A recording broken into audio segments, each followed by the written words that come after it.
this was a knowing killing. I think Ms. Frazier used this was a two-man team. They're using this moment to show intent, to show state of mind. It wasn't a legitimate corrective measure like their experts said. He was doing it for no other purpose but to punish.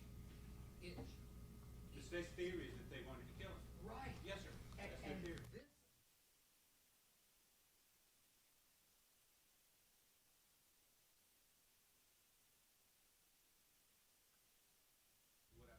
Was that Ms. Frazier didn't use any crooked intent, that the video looped over, and I told that to the jury, and we're going to play it. You said you wanted to wait overnight so you could get it loaded so we could play it to the jury. And I have it. Okay. And I intend to play it during my closing. We'll take care of it. But I want to make a record. Talked Yes. about making a record yesterday. First, I want to show the court what's on this thumb drive. And the jury turned on the light, Mr. Shaw, just so you'll know. The state closing, the second file on there is all of yesterday's proceedings that were recorded. The folder contains clips, and if you could open that folder. Play the long one. Play number 3 with the loop.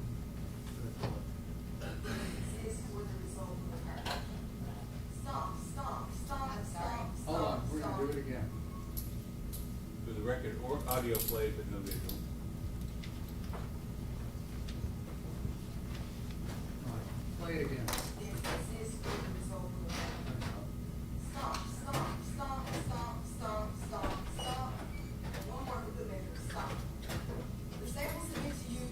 Watch Ms. Frazier's eyes when I make an objection.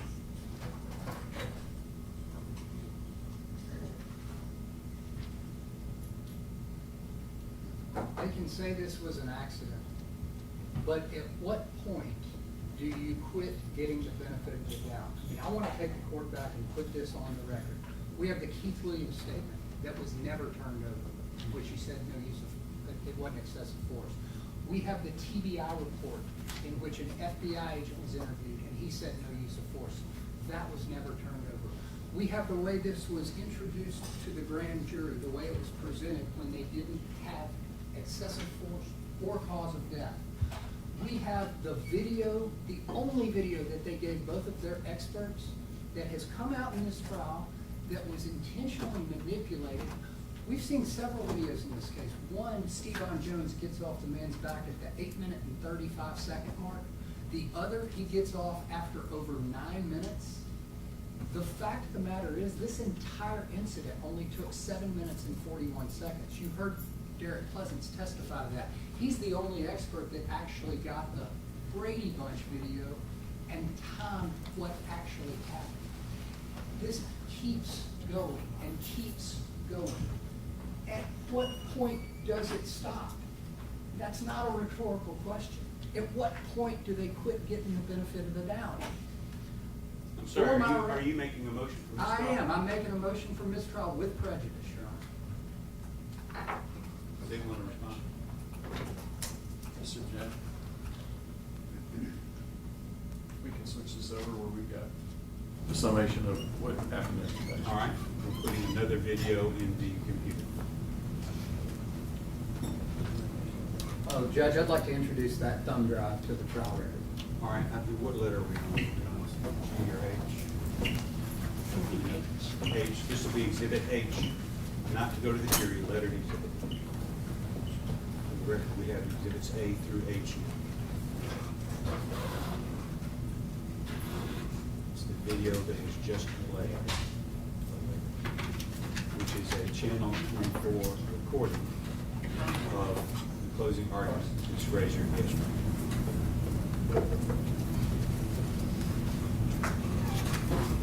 Just give that to the clerk. All right, and now the state is going to play a video.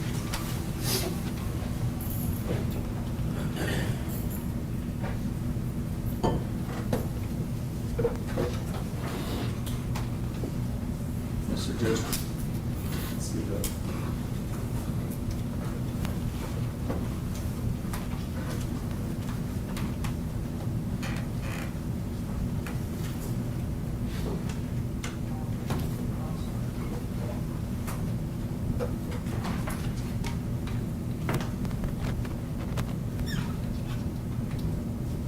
All right, Judge, before we play this, because this is the same as what they just showed,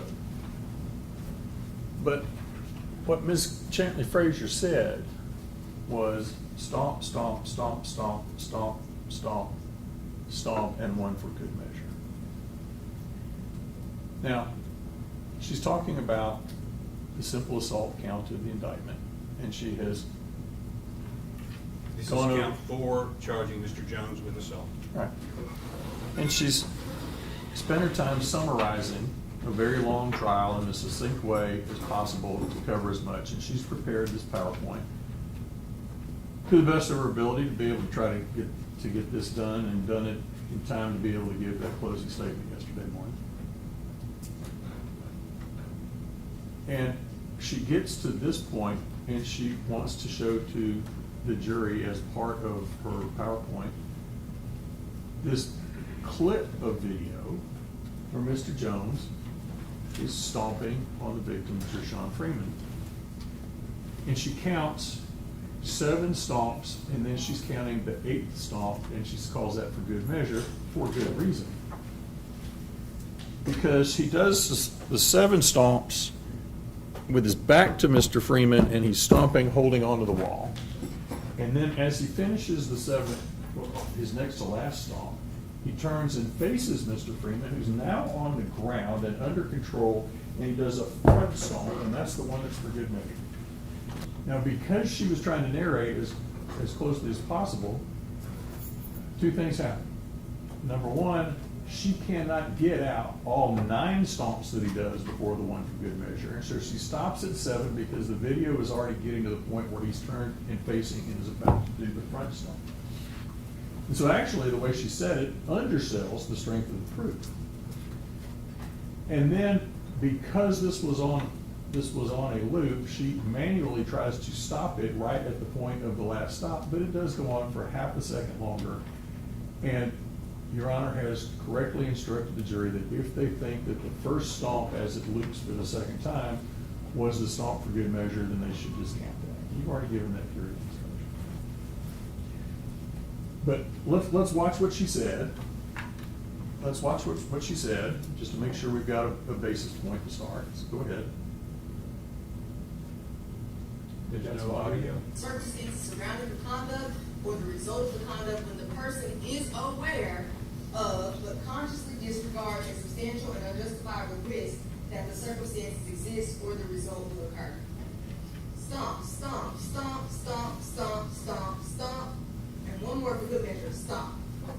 The state will submit to you that the statement. Yes. All right. So, if you look at this video, if she had time or to actually slow it down and have this portion, the misdemeanor portion of her presentation on this second-degree murder, and it's been at a time in the inclination to have done it in slow motion, then she would have done this.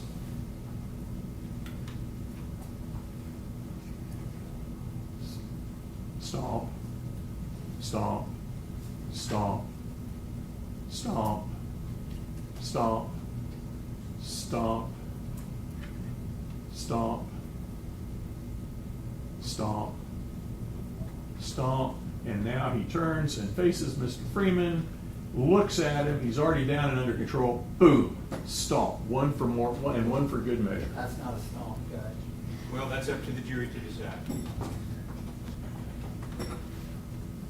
To accuse General Frazier of somehow acting unethically, dishonestly, or inappropriately, when all she did was manually stop a video half a second, quarter second too late. If it created an improper impression, you cleared that with your with the statement that you made to the jury yesterday, your curative instruction. But in reality, what Mr. Jones did here was even more effectively demonstrated if we had just slowed it down, and that's in complete good faith, Judge. Now, Mr. Irvin goes back to all the different things he's complained about throughout this, even accused, without any evidence whatsoever, Chief Investigator David Ziccola of committing perjury to the grand jury.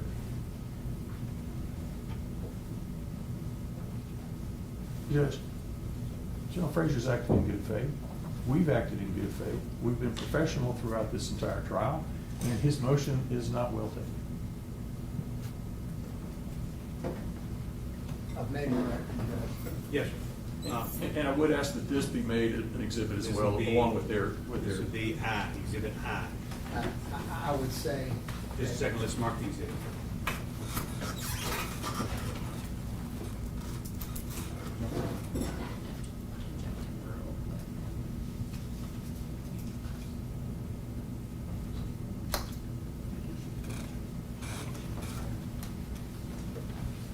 Exhibit I.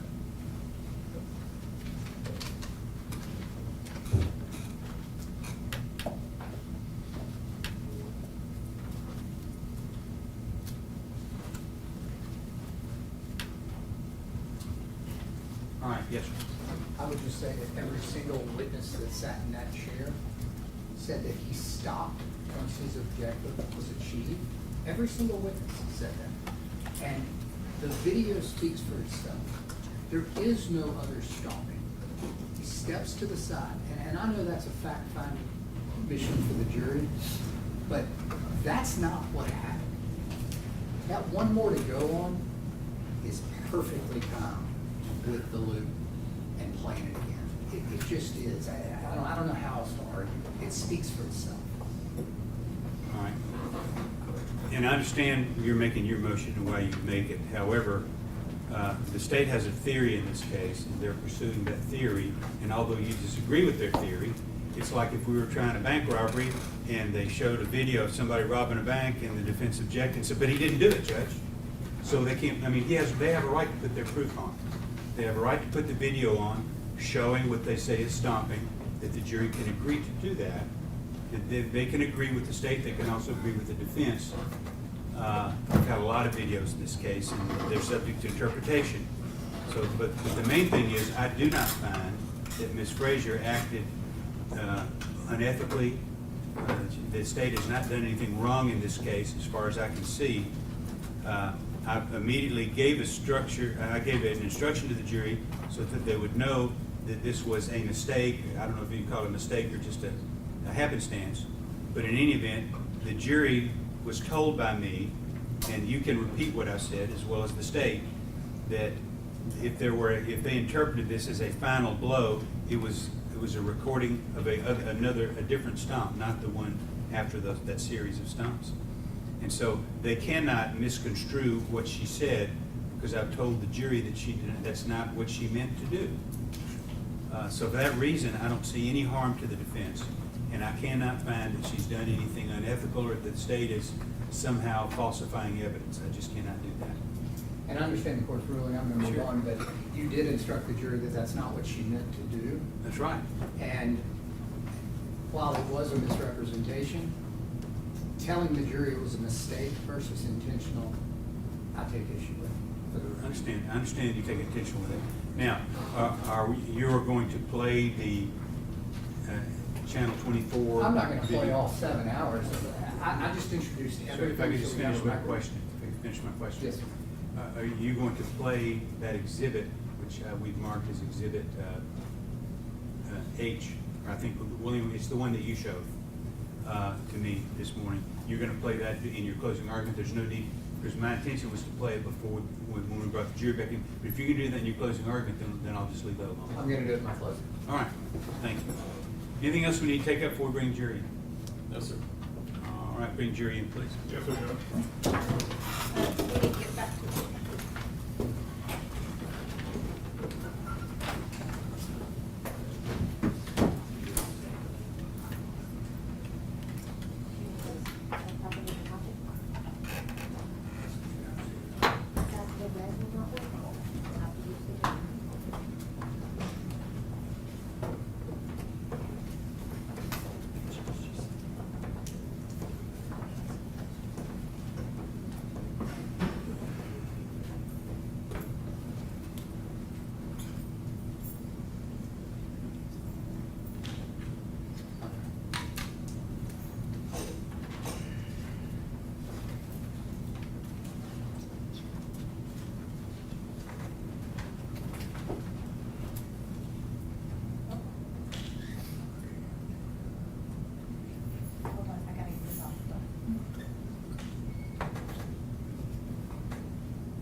Yes, we need the exhibits that are in the bag in my office. So, yeah.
Jury's in the courtroom.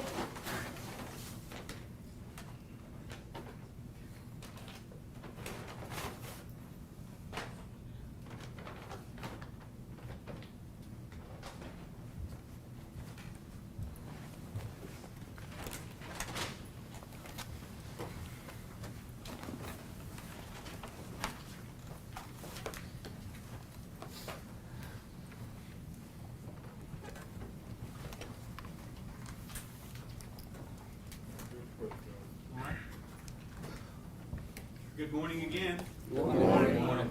And they still taking good care of you? Yes. Okay, you get tired of them after a while, though, right? Yes. We delayed just a little bit. I gave y'all a curative instruction yesterday, what do you call a curative instruction, about the tape that was played, how it looped back and showed what the prosecutor, it looked like she was saying was an extra stomp, but she wasn't talking about that. So we had to make sure we played that from Channel 24 again this morning. They may use it in their closing argument, but I wanted to remind y'all of that from yesterday. So ready to start back? All right, you ready for closing argument? Thank you, Your Honor. You may give your card. The state gave theirs yesterday.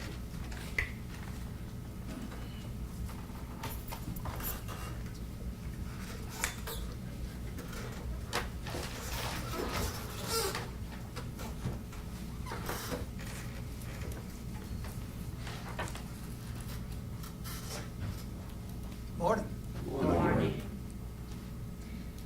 I have a friend that I talk about cases with now and again, and he made a comment to me that I think is very appropriate here, and I submit it to you. He said, officers are heroes when they rescue a hostage, but when dealing with violent felons day in and day out, they are vilified when something unintentional occurs, while trying to control the uncontrollable, all while doing a necessary job no one else wants.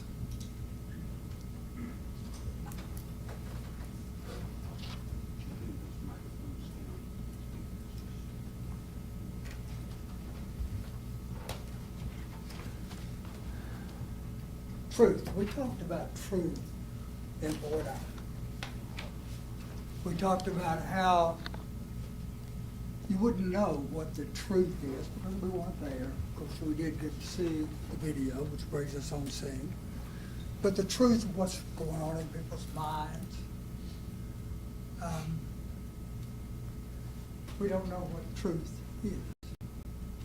So what we do is replace it in the law with a called beyond reasonable doubt. And all that simply says is the state has to prove guilt beyond a reasonable doubt. It has to remove any reasonable doubt from the table. Simple rule. And these are rules now that we agreed to follow as jurors.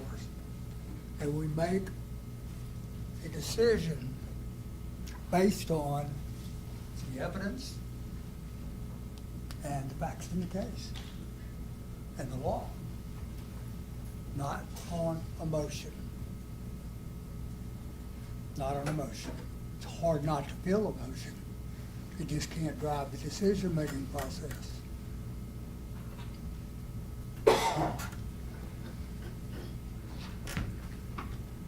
if the state does not remove reasonable doubt from the table, you have to find not guilty. And that's really grounded in a lot of common sense. And I don't want you to leave your common sense at the door back there. Bring your common sense to the jury box here.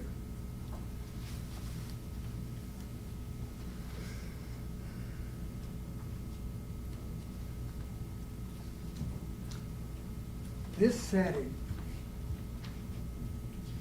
was in the most dangerous cities in the country's jail. So this wasn't in the courtroom where we're all comfortable and everything's very controlled.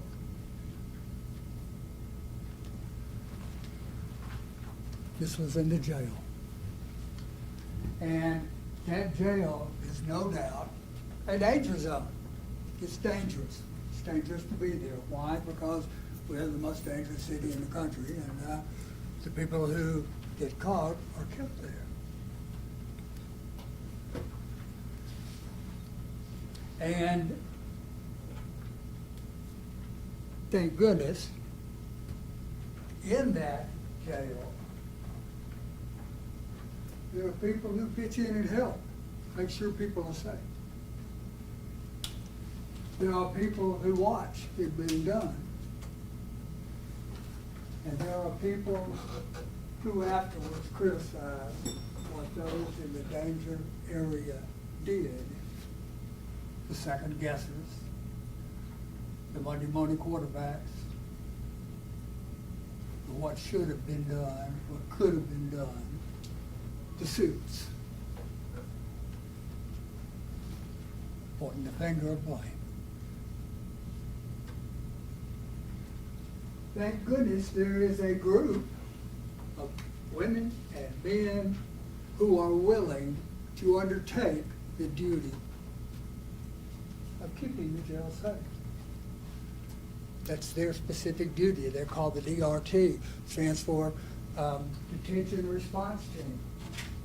They're the ones that are dropped into this danger zone and have to deal with clients that are with people who are not only dangerous but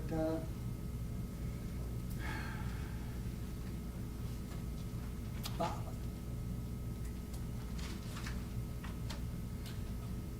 And then we have those second guessers and those suits pointing at them. Bring yourself to that place in the jail. Air's covered with agent, with chemical agent. They can't breathe. They can't see. They're retching and throwing up.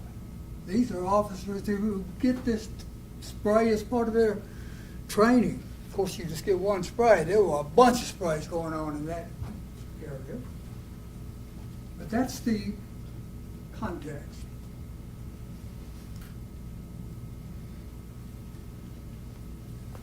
And if I'm not mistaken, and I respectfully submit I'm not, what this comes down to is whether Courtney Parham, by putting his knee in the back of Mr. Gershun Freeman,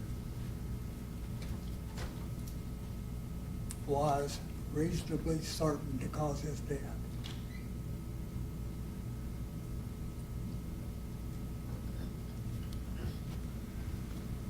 Well, let's see what the proof's told us. The proof has told us that every officer that took the stand and talked to you told you that they've used it many times. Some said hundreds of times. The state experts said hundreds of times. That's because it's an effective technique. And none of them ever said they had someone to die. So how does that equate with the state's burden to show reasonably certain when nobody's died from it?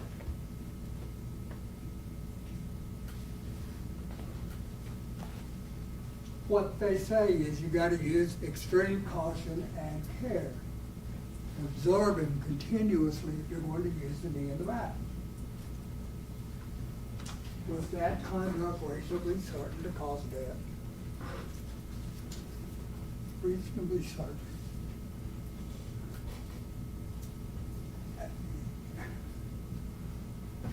How could Courtney Parham have known that Freeman had that coronary artery disease? I'm not going to try to pronounce it. I'll just call it CV disease, a coronary vascular disease.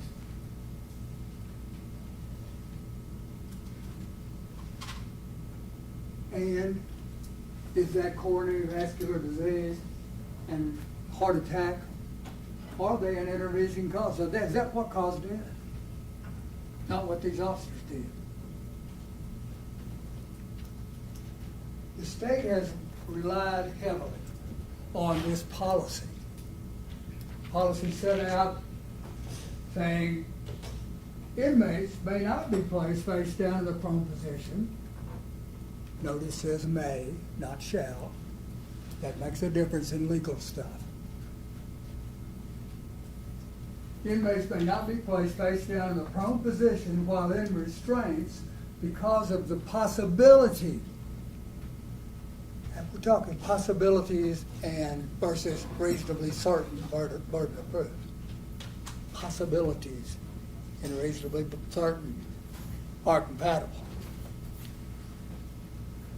Because of the possibilities that they may be unable to breathe properly and asphyxiate, deprive a person of oxygen use leading to unconsciousness or death.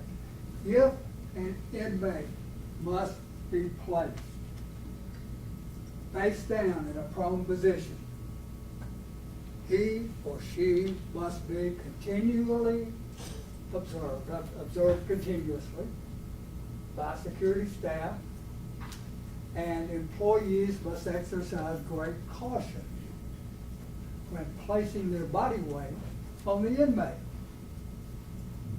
and must ensure that the inmate is able to breathe. Once staff has gained control and the inmate is compliant, this position should be changed as soon as possible. What the state has done is taken all of these possibilities and soon as possible and tried to turn them into reasonably certain to die. That death was an accident. That death was not intended.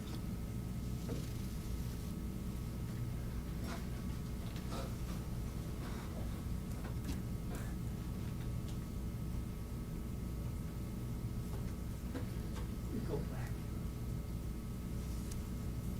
One thing you see up here, and I asked this with the state's expert, is what is Mr. Parham, that's him, what is he doing in his head? And the state's expert didn't even want to tell me he's watching Mr. Freeman. I had to say, what he's doing is looking down at his face, and that is consistent with observing it, isn't it? Finally, he had to say, yes. He's watching. He's observing. He's using caution. How's he using caution? By distributing his weight, which is what he's trained to do, which is why they don't have deaths with this maneuver. It's an accepted maneuver. It's used all the time. And you can see that when that knee's in the back, this leg is out, bearing weight. That is, see it? That leg is out bearing weight. And I'm not going to go through this video with you, I know. I'm not going to do that because we've seen it. When you go back in the back, I hope you look at it again. Because you'll see that when Courtney Parham gets up, when he gets up, he limps off with that left leg because it's been bearing the weight. He wasn't putting a lot of pressure on Mr. Freeman's back. That's consistent with him not putting a lot of pressure on Freeman's back because this leg is the one that's giving out. This one is the one that's keeping it balanced. This leg is the one that's distributing the weight. That's just good common sense.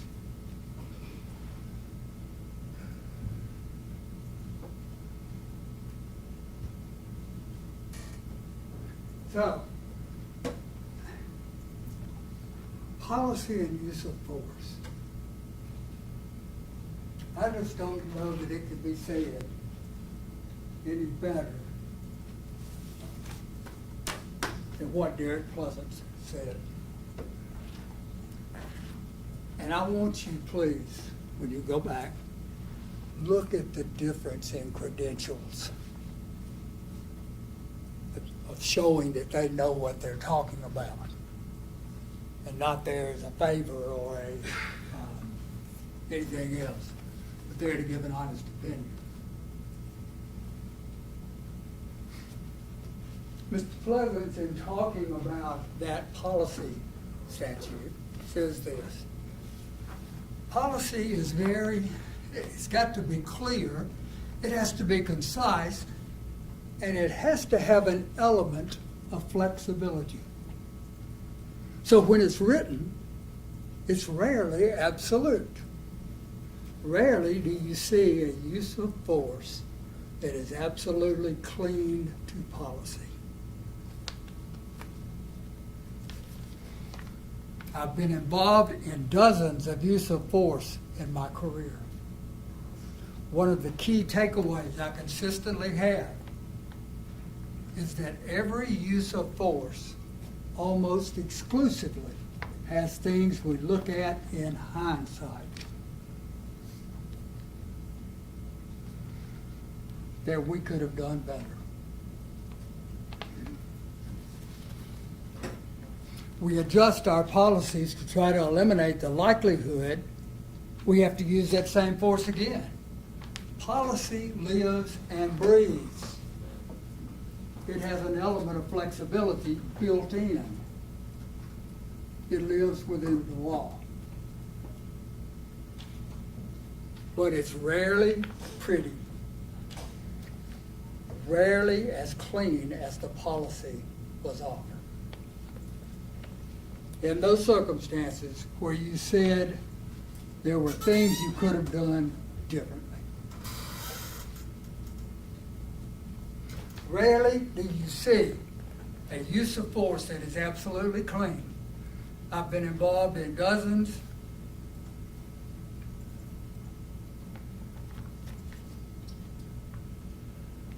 Dozens of these uses of force in my career. You have multiple courses of action that you can take. And the one that you take in the instant that you are doing, you are involved in a critical incident. The decision that you make tomorrow when we debrief it, you may decide, wow, I wish I'd done something different. I wish I could have done this, done that. It doesn't affect the reasonableness of the decision you made in the heat of the moment. That's one of the key elements that I focus on. As a use of force investigator, the idea is that in the heat of the moment, would a reasonably trained officer in the same situation likely have operated in the same way?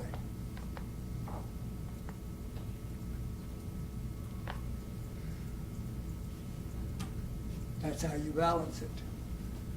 Afterwards, you are assessing things in hindsight to improve your progress, your processes, but you can't use that hindsight to judge whether or not you were right at that time. At that time. During that time, we have to focus on reasonableness. What that officer did or what those individuals did at that moment, based on the information they had, the totality of the circumstances, what they had seen, what they had encountered, what they were dealing with. All that has to be incorporated. And later on, you may decide you're going to improve how you do that. But as long as you were still reasonable and another officer might have done the same, that's appropriate. That would be an appropriate use of force.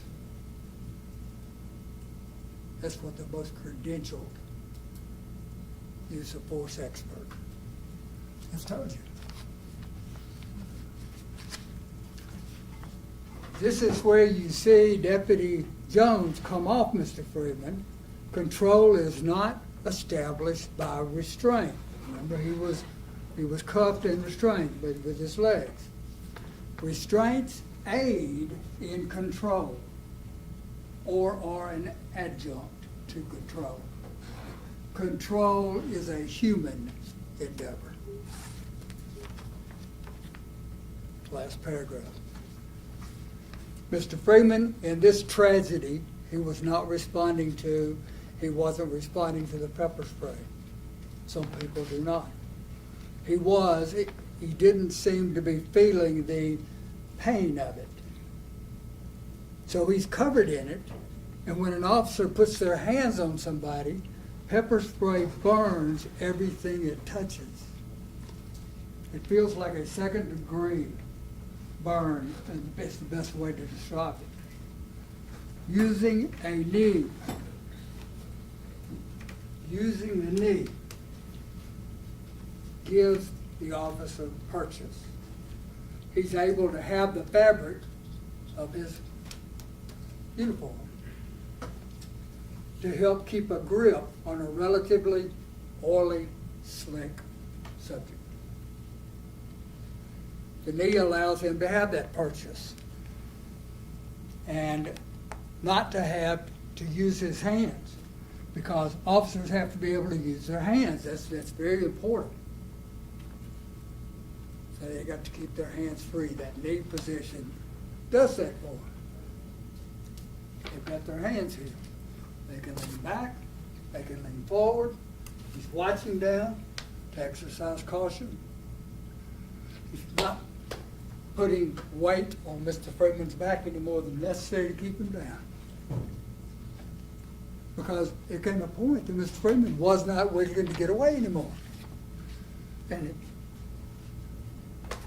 he responded correctly. Mr. Parham did.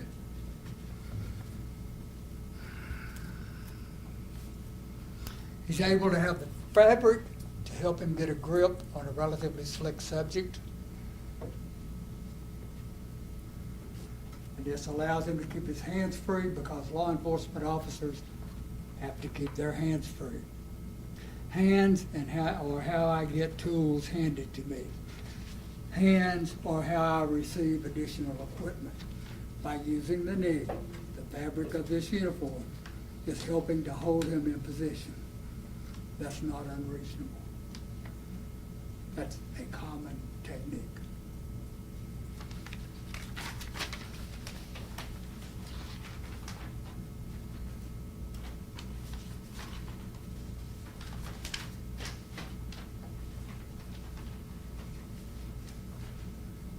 Paul Miller, the state's expert.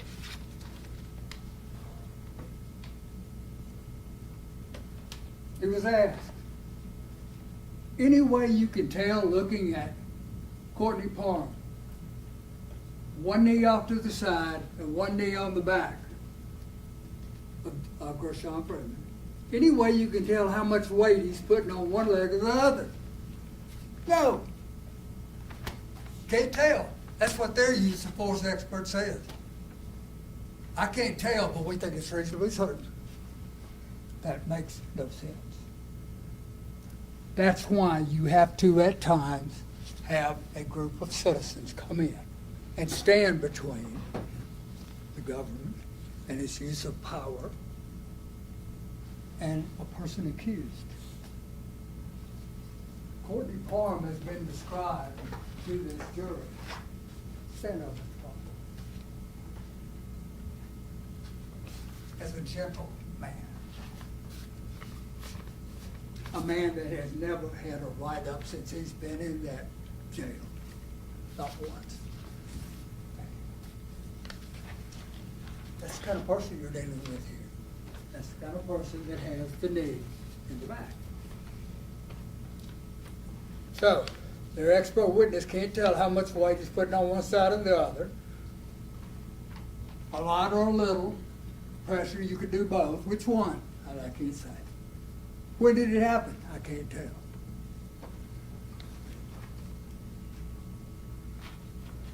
If an inmate must be placed down, he was asked, if an inmate must be placed down, he must be observed continuously, using great caution. His response? It's not saying that you can't use this position of knee in the back. You just have to be careful. Yes. Yes, you have to follow your training. Otherwise, anytime you're subduing a person in the jail acting up, it's going to be a crime. Who's going to work in the jail? And it is so clear that Courtney Palmer, the whole time he's doing this, is looking right down at Gershun Freeman. And he was breathing. You could see it. Go back and look closely.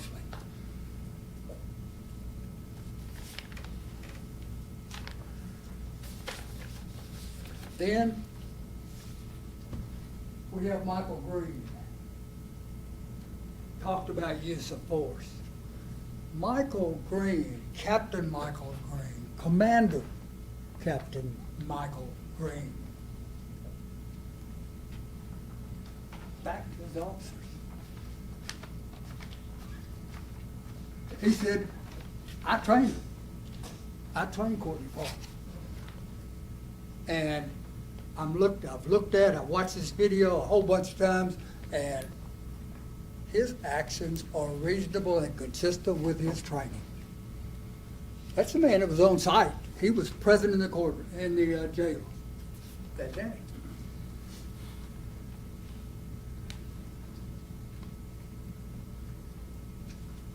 He stated, if you're supposed to stop using any force when someone's down, what are you going to do if they hop up and run? He says, we stop using force, but we still keep hands on. So anytime they're in restraints, he could not hurt himself. Which makes sense. Makes sense. How the state said, well, he's in restraints, he couldn't jump up. He couldn't jump up and run. Miss Fuchs could. In heels, full power. Yeah.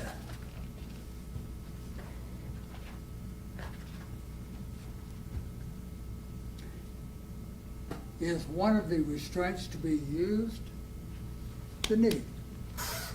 He says yes. Is it an effective way to keep somebody down? Yes. You saw the video? Yes. Did he have his legs out? Yes. We train them like that so they don't put a lot of pressure on the subject, on Mr. Freeman. We train them that way. We must have caution. You could see his legs, Palmer's legs. The full weight didn't appear to be on Gershun Freeman's back.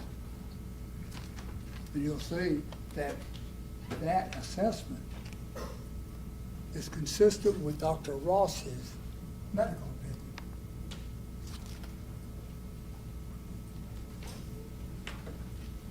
All an officer can do is try to be cautious? Yes, Captain Green.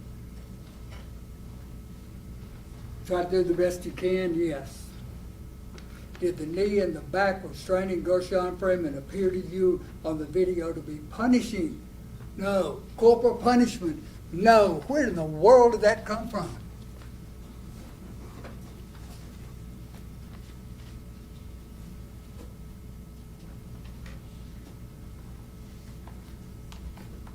Commander Green, you trained this man. Do you have any problem with the knee in his back? Answer, no. is acting reasonably. We train officers like that. We have hands on shoulders and knees on them to make sure you're not using a lot of force.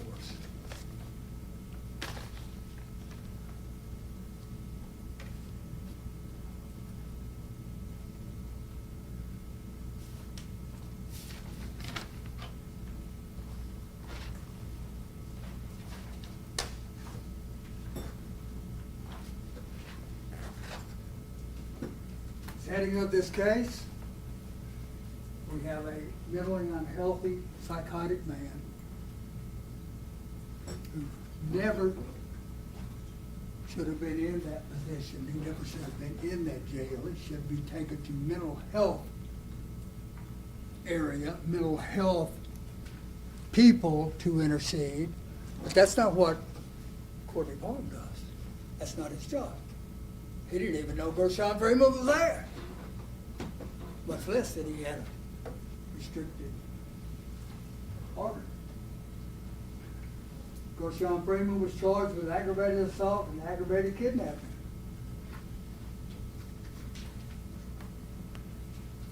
Taken to jail, placed in opiate detox. Suicidal and homicidal ideation, so he's moved to 4J.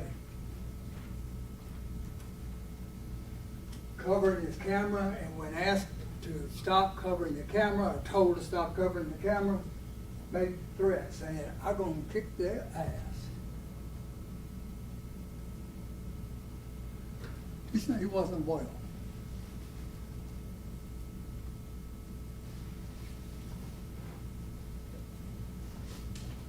The DRT team, as you know, roves the entire jail. It doesn't stay on 4J. It doesn't know about Gershun Freeman. That's not their business. Their business is when an inmate on inmate or an inmate on officer altercation occurs, to go and secure the scene.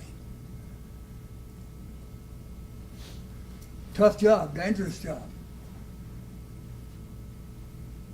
Maybe pick it apart on the backside. But it's happening in real time, not in policy time.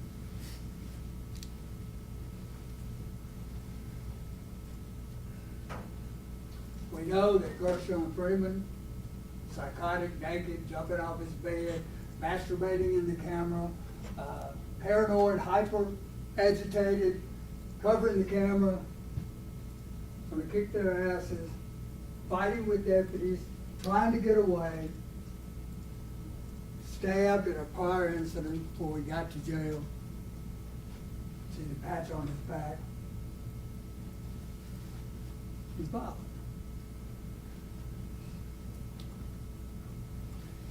You can see that if you spend much time with Mr. Freeman. Those officers can see with their eyes. What they can't see with their eyes was his blood vessels. That red rimmed vessel, that black is obstruction, and that little hole there is where the blood has to go through. That was in Freeman. It wasn't visible. You wouldn't know.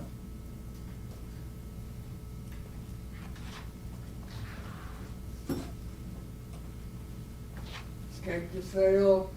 Following the officers, what followed was efforts to secure and capture and restrain him. Covered with spray and naked, slippery, strong, psychotic, made him even more strong. Officers sprayed him as their training tells them to do, but it wasn't effective. And this is very important, I think you've already noticed it because it was called to your attention. Courtney Barnes wasn't even there during that chaos there on the 4th floor, right at the start. He came in later, and what you see is him taking an officer that's taking a direct hit with spray and leading them back to get their eyes cleaned out to medical. Then, later, as Mr. Freeman is making his way to 5th floor, in the elevator in the 5th floor, you see Mr. Plum come in. Gershun Freeman has an officer by the legs, and Mr. Plum squirts. You can see it's a quick spurt. Trying again to bring him under control because he wasn't there for all the other times this guy's been sprayed. He was trying to hold on to the officer's legs. He kicked one time to make him let go of the officer's leg. He did, the officer moved, and Gershun Freeman went up the escalator. For goodness sake, folks, tell me, did that equate to a reasonable certainty of death? It's not even close. What drives that? What drives that prosecution?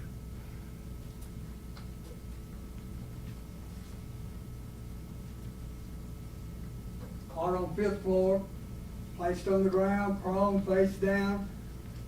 Did Courtney Palmer put him in that position? You'll get to see, you watch the video. No, the answer is no, he did not. He held Mr. Freeman secure.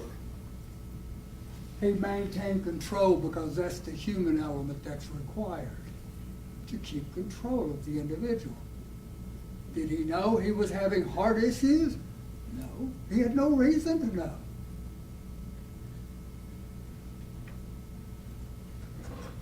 He followed training, knee to the back, balancing weight, and watching Mr. Freeman. And they're saying, holding the finger. You're to blame. You're to blame. You could have done this better. You could have done this different. You should have, would have, could have. That's why policy is flexible. It's also why real time is different from policy. So, Mr. Freeman passed. He died. It was after Mr. Palm got off of him. And so the question then for you is, why did he die? Why did he die? Was it an accident? Was it an unforeseeable medical condition because they didn't know he had constricted blood vessels? If there's fault, is it criminal fault? Or is it civil fault? Which one? Or neither, or both.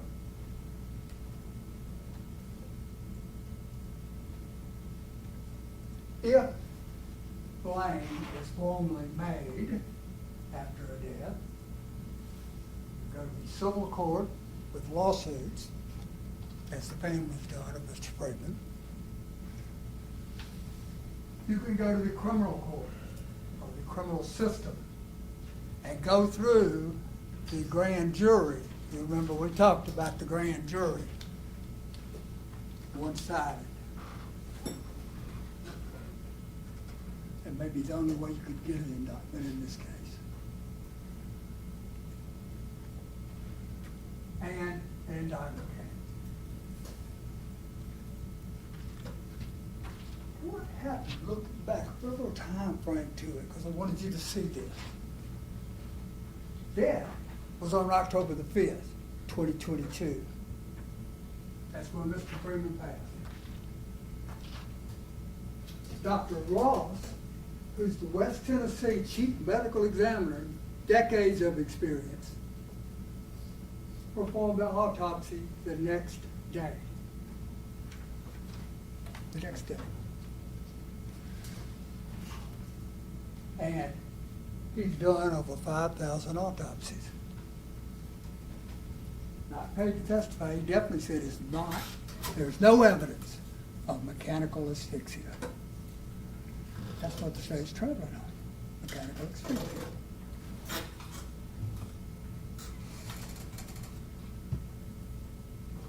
The indictment comes a year after that opinion.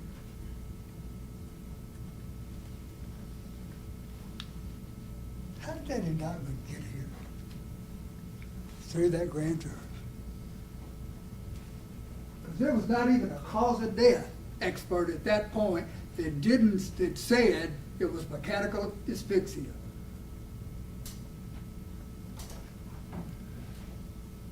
There was not a use of force expert they had to show there was excessive use of force.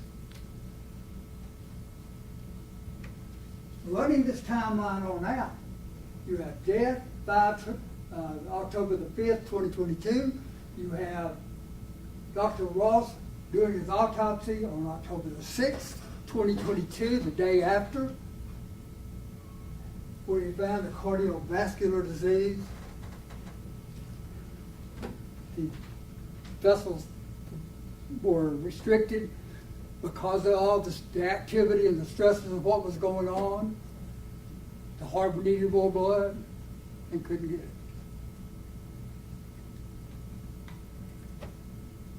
Is that intervening?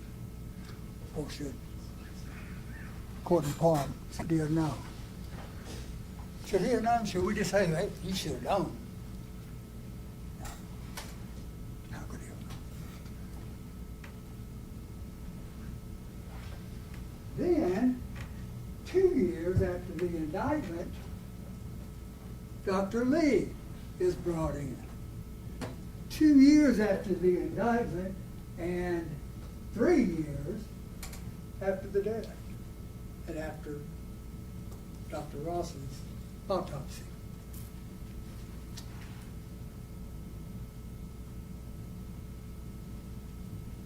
And Dr. Lee, who is from Nashville, who works with the Nashville Attorney General, DA, in his office, who testifies for the new court,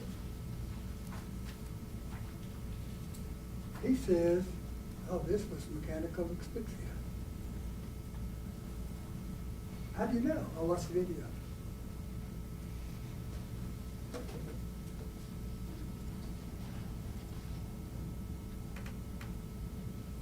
But Dr. Lee also said that Dr. Ross's cause of death, which is the cardiovascular disease heart attack, was reasonable. So I'm thinking about that table with reasonable doubt on it.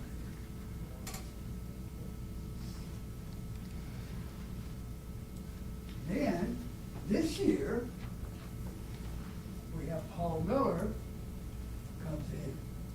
He's a National Corrections Officer. He's never testified as an expert before.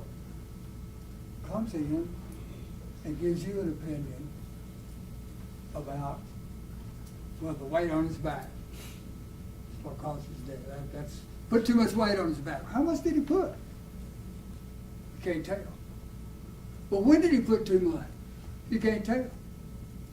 You see his leg out there, so he's bracing it and keeping the weight distributed. Yeah. Isn't that what the policy requires? Caution? Yes. He's looking at Mr. Freeman. Yes. He's watching him. He's observing him. That's what the policy rules require, right? Yes. But he died. So you're at fault. Use of force is unreasonable.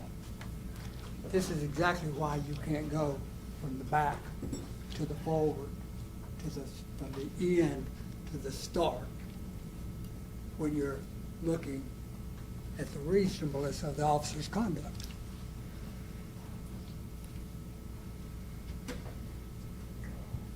Just to see, we got another expert, Dr. Oliver, who also said no mechanical asphyxia. And he also said Dr. Ross's medical opinion is reasonable. You got two experts saying Dr. Ross' opinion for cause of death is reasonable. You have to decide, is that an intervening cause?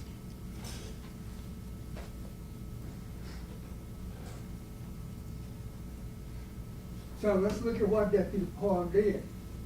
Because the state court charged him with, indicted him for second-degree murder. Second-degree murder. Not a policy violation, second-degree murder. Homicides in Tennessee have two parts. They have an act, and they have a mindset. And the act, of course, is what Deputy Parham did, which is why I said, when I showed you the first picture, this is where I assume we're directing our attention. He caused the death. What was he thinking? What was he aware of? They have to happen at the same time. And in second-degree murder, the act, being the knee in the back, the mindset being aware that their conduct was reasonably certain to cause death.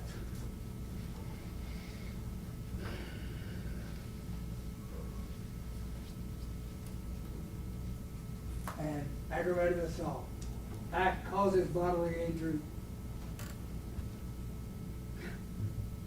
Courtney Parham,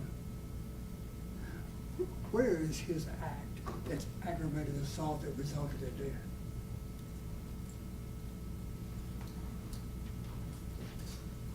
And it must be done intentionally or knowingly. We talked about knowingly, reasonably certain.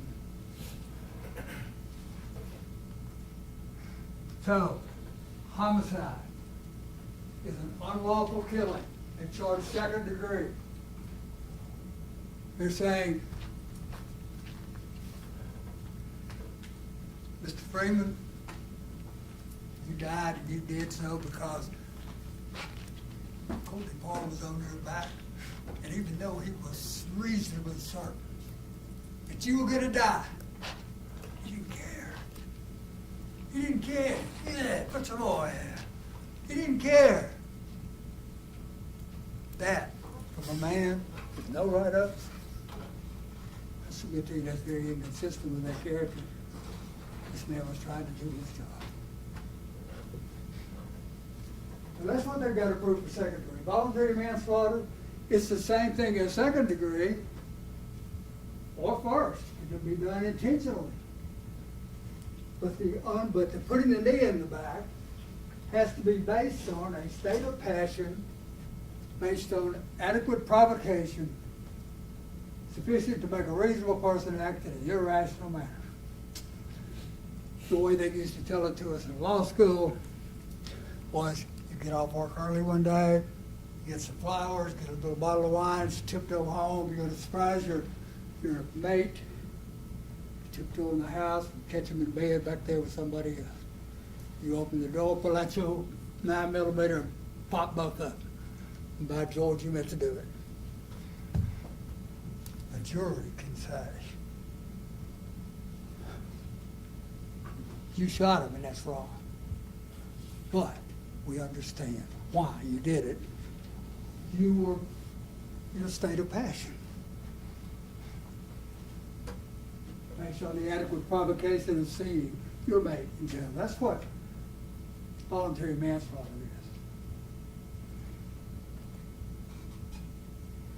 is. Then you've got two areas of homicide that are based on the risk. The risk that the act will cause death.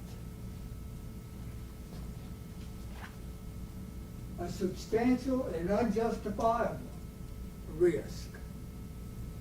Substantial. Unjustifiable. The knee in the back was justified. That's their policy. The substantial, how much weight did he have? Enough to keep him down, that's all. And if the officer should have been aware of the risk, but disregarded it, then I don't care. Let him die. Then that's reckless. Or if he should have been aware of the risk, then it's negligent. But all of those are unlawful acts. Courtney Barnes' acts were not unlawful.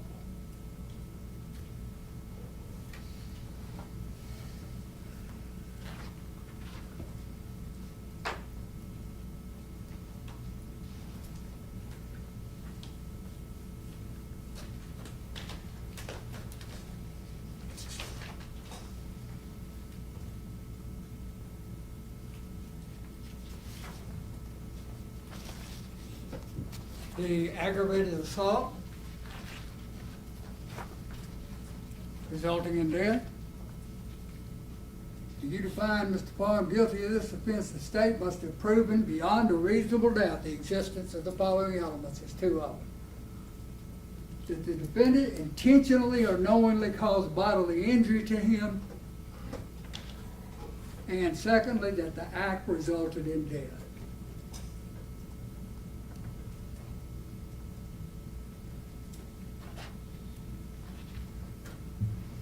There was no assaultive conduct there. By Courtney Barnes put this knee in the back. That was simply what they're taught to do. And the man died because of his heart. And Courtney Barnes didn't know that.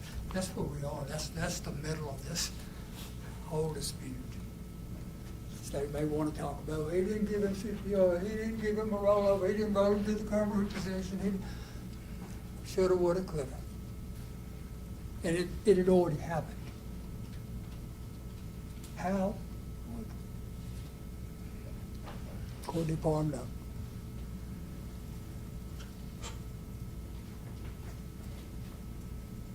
Death must be the proximate cause and not an intervening, not based on an intervening act. Death must be the proximate cause of the conduct of putting your knee on his back. State wants you to say, oh, look, we got to count the fourth floor too. You got to, he's responsible for all those people down there. That's not well grounded in the law or the facts, since Courtney Barnes wasn't there for most of it.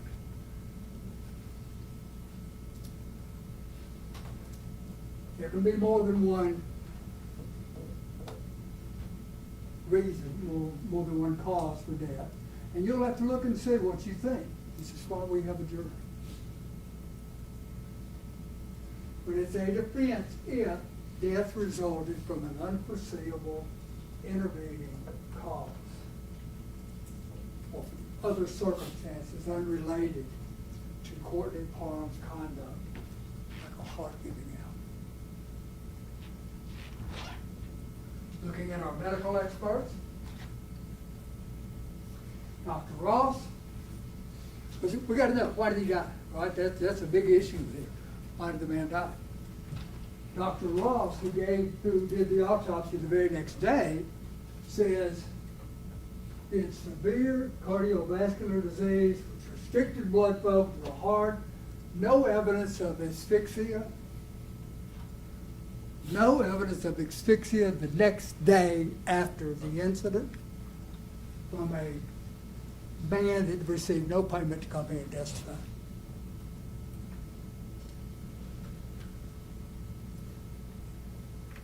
Almost all his testimony is given for the state in the past.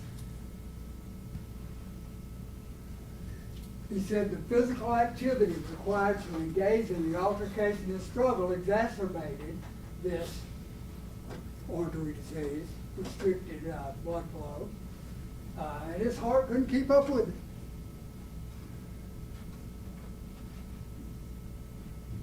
Couldn't keep up with the demands of the physical activity. He was trying to get away from officers, he was fighting with them,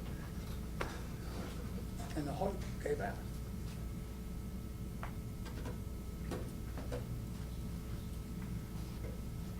I would say it's reasonable to believe if Gershun Freeman hadn't died, hadn't passed away, we wouldn't be here.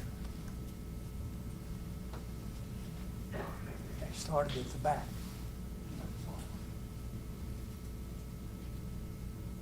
What Dr. Ross could not say and would not say is he couldn't apportion the percentage a cause for death between the fourth and fifth floor. He said that he would not say that but for the subduing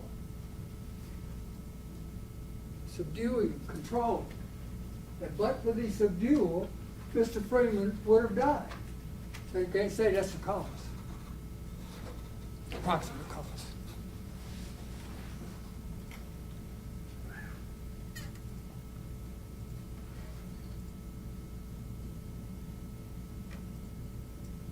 He said it was possible Mr. Freeman had reached irreversible heart damage before he ever got to the fifth floor, before he ever got up to court.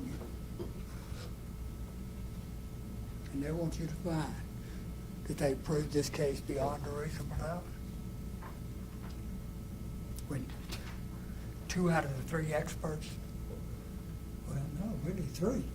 All 3 experts say Dr. Ross's opinion is reasonable.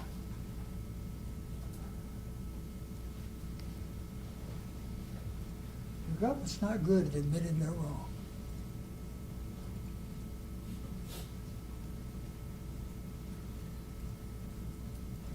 Dr. Ross would not say to a reasonable degree of medical certainty that any of the bruises on Gershun Freeman's back were caused by the knee.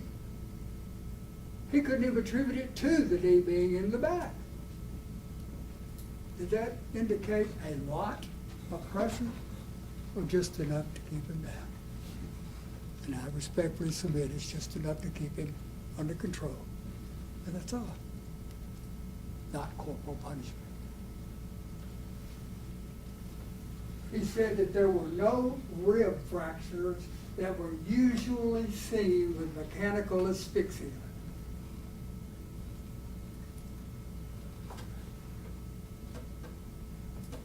And he said it was not a legitimate medical conclusion to say that the fifth floor caused Mr. Freeman's death. That's what Dr. Ross said. That's what 2 other medical experts said was reasonable. And that's a reasonable doubt. Dr. Lee said medical asphyxia, brain couldn't get oxygen, body shut down. Although, isn't it interesting? Isn't it interesting that he says there's no physical evidence in the autopsy supporting mechanical asphyxia? How did you find it? Oh, what's the video?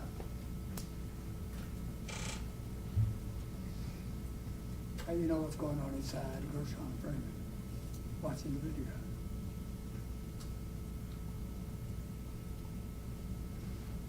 Doctor came off 3 or 4 years after. 3 years after the death.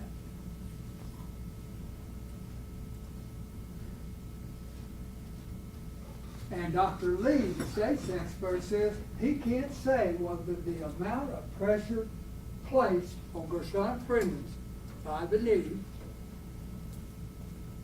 equals the amount of weight sufficient to create an asphyxia event. In other words, he can't tell you that putting the knee down was reasonably certain to cause death. That's what the doctor said. That's what the experts said. Kind of outside of all our realm of knowledge. They bring that knowledge to you.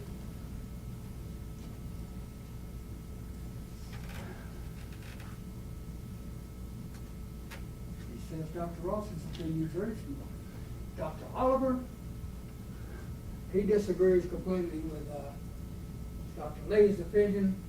He said it was not asphyxia and that it was heart-related, similar to what Dr. Ross did. And then Dr. Ross's opinion is reasonable. All 3 experts. Dr. Ross's opinion is reasonable. Use of force, we talked about them already. I'm not going to go back over them in detail. But Paul Miller, the expert for the state, he looked at the video and the autopsy report. And Jones' informed statements. And from that, he concluded And as an expert, he can tell you there was too much weight on the back. That's what caused his death. Too much weight on the back asphyxia. He's number one, he's not a doctor. And number two, how much weight was put on his back? I don't know. Was not Mr. Parham in the correct position to distribute his weight? Could move without putting additional weight on Mr. Freeman. Yeah.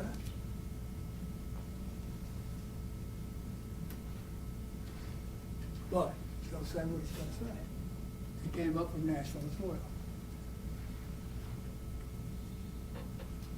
You've got Derek Pleasance, who made an exhaustive review of all the records in this case. I'm not gonna go back over his CV with you because you're gonna get to carry it back. Give it a look. There's no comparison between Mr. Miller and Mr. Pleasance. As you could tell during the colloquies with lawyers, with the both. Captain Michael Green, Commander Michael Green, top man on the floor, top man in the jail, that when this happened, he was there.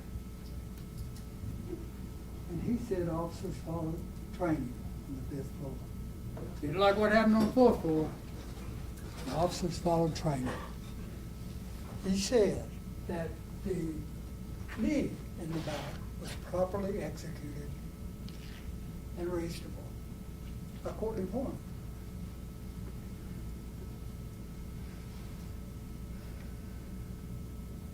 When you're looking at use of force and death, cause of death, you must look forward from the beginning when assessing whether a deputy's actions are reasonable. You don't start at the back.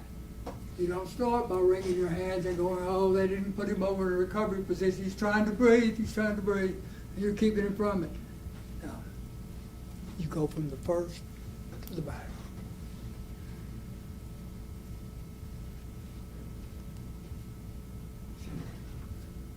I know probably some of us do, but not many of us start a movie at the end. We'll start a book at the end.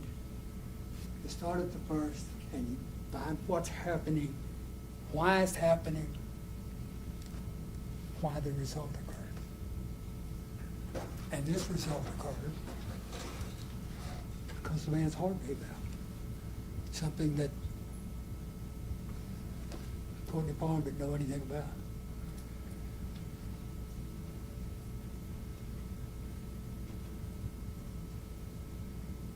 So, that rule that we follow, the state must remove all evidence, all doubt from the table to prove guilt.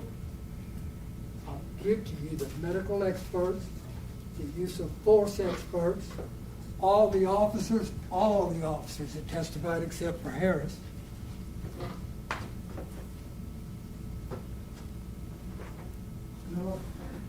Except for Miller. All those are doubts. And because, just like when I said, what's my middle name?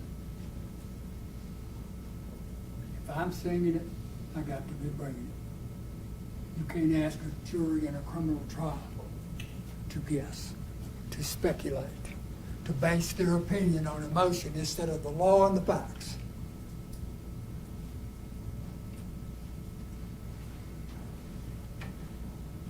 What we're always afraid of as defense lawyers is that the jury will go back in the back and they'll start with the, why didn't he just question us? Dude, why didn't he just help him? Why didn't he just contain Freeman's move until he calmed down? Why didn't you just get off him? Why didn't you just roll him over and let him breathe? All those factors. Why didn't you just put him in a recovery position? Why didn't you just perform CPR? That's not what killed him. Doctors told you that. If they're arguing that to you, then you'd be Lawyer statements are supposed to help you understand the law and the facts. Why didn't you just pick him up by the shoulders? When this case is over, and you don't have to listen to these lawyers anymore, and you go back to the back, and you start your deliberations, I respectfully submit to you there are three possible conclusions that you can reach. Guilty, not guilty, not sure. You know, I'm just not sure. My mind's not rested easy, I'm not sure. And there are two possible verdicts. Guilty and not guilty. Because not sure is not guilty. So you be that strong jury that you told me you could be at the start of this. Stand by what you believe,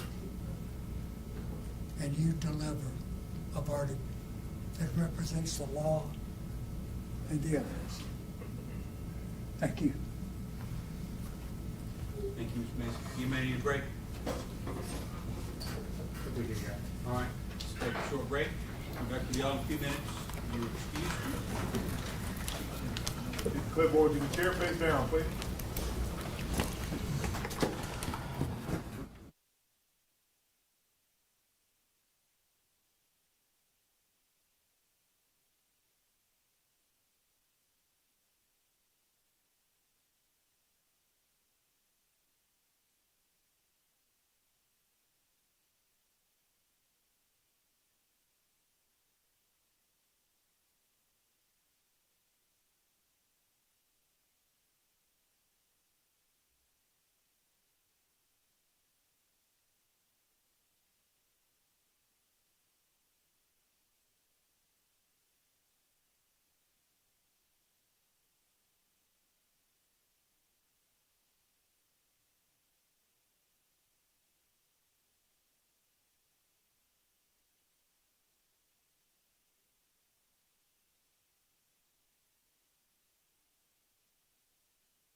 Closing argument, Mr. Young.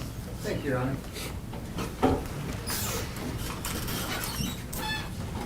Good afternoon, y'all.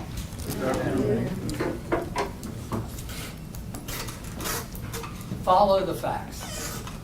We've all heard that. Follow the facts where they lead. Every single one of us that has read a mystery novel or watched a Netflix crime series, we've all heard you follow the facts where they lead. Right? And this applies to a police investigation. It applies to a prosecutor's decision to charge. It applies to the way we conduct ourselves after an investigation has commenced and the decision on whether or not to present a case to a grand jury. It applies to trial. And it applies to you. Up until now, when we pass this case to you, this principle, follow the facts where they lead, it has been violated at every single stage. TBI investigated this case. They had it in October of 2022, shortly after Gershun Freeman died. Dr. Ross performed the autopsy on October 6th, the next day. You have nothing until it was referred to Nashville. And then what happens? I'm jumping ahead and I'm going to show you this, but the first thing we see in this trial, the first thing you've heard about is June of 2023. What happened between October of 2022 and June of 2023? What happened? I submit to you, what happened was a lawyer looked at a video, saw a knee on the back, and Gershun Freeman died and said the knee must have killed him. A lawyer. Use of force expert hadn't said anything that they had done was wrong. The own medical examiner hadn't said he died from mechanical asphyxiation or a knee on the back. He said he had a heart attack or a fatal arrhythmia. His heart gave out. So what happened? A lawyer looked at a video. I was in my kitchen Sunday preparing for today, and I'm tired. And we were all at the kitchen table. Sometimes I have 15-year-old twins, and sometimes we sit at the kitchen table and we're all working together. And they were doing their homework. And I hadn't talked much about this case to my kids. I mean, it just involves bad subject matter. But we were talking about it, and my 15-year-old son said, well, why do they think Gershun Freeman died? And I said, they think too much weight was placed on him. And he said, why do they think too much weight was placed on him? And I said, I guess because he died. And he said, Dad, that's circular argument. That's a logical fallacy. Logical fallacy? I was like, what? What is that? I hadn't heard that probably since grade school or high school. But we're sitting at the kitchen table, and he goes and gets this power cord because he had his laptop plugged in. He said, this is the way my 8th grade science teacher explained that to us. It's like plugging a power cord into itself. My 15-year-old, he's going into the 9th grade, said, why did he die? Too much weight on the back. How do you know there was too much weight on the back? Because he died. How did he die? Because there was too much weight on the back. He said, Dad, that doesn't work. It's like plugging a power cord into itself, and that's what we have in this case. It doesn't work. And a lawyer came up with that, and then they started advancing. And we pick up in this trial, do we not, from June of 2023. So let's talk about that.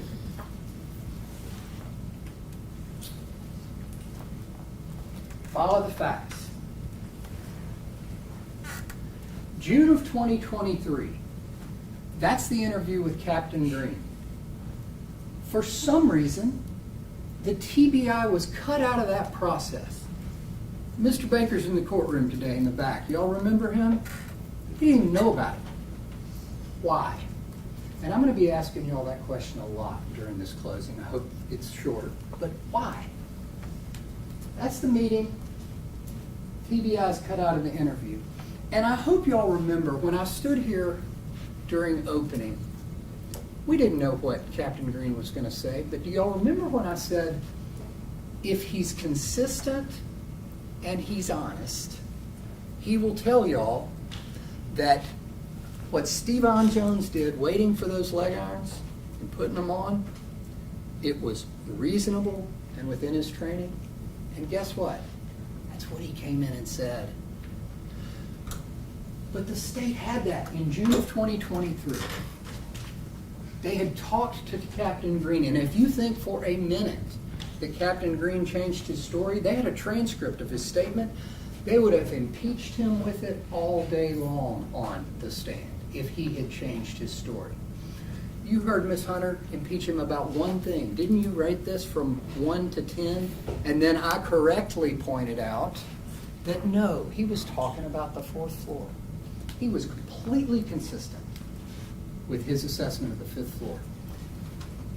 But I bring it up now, this early in my closing, because that's what the state knew in June of 2023. What else happened in June of 2023?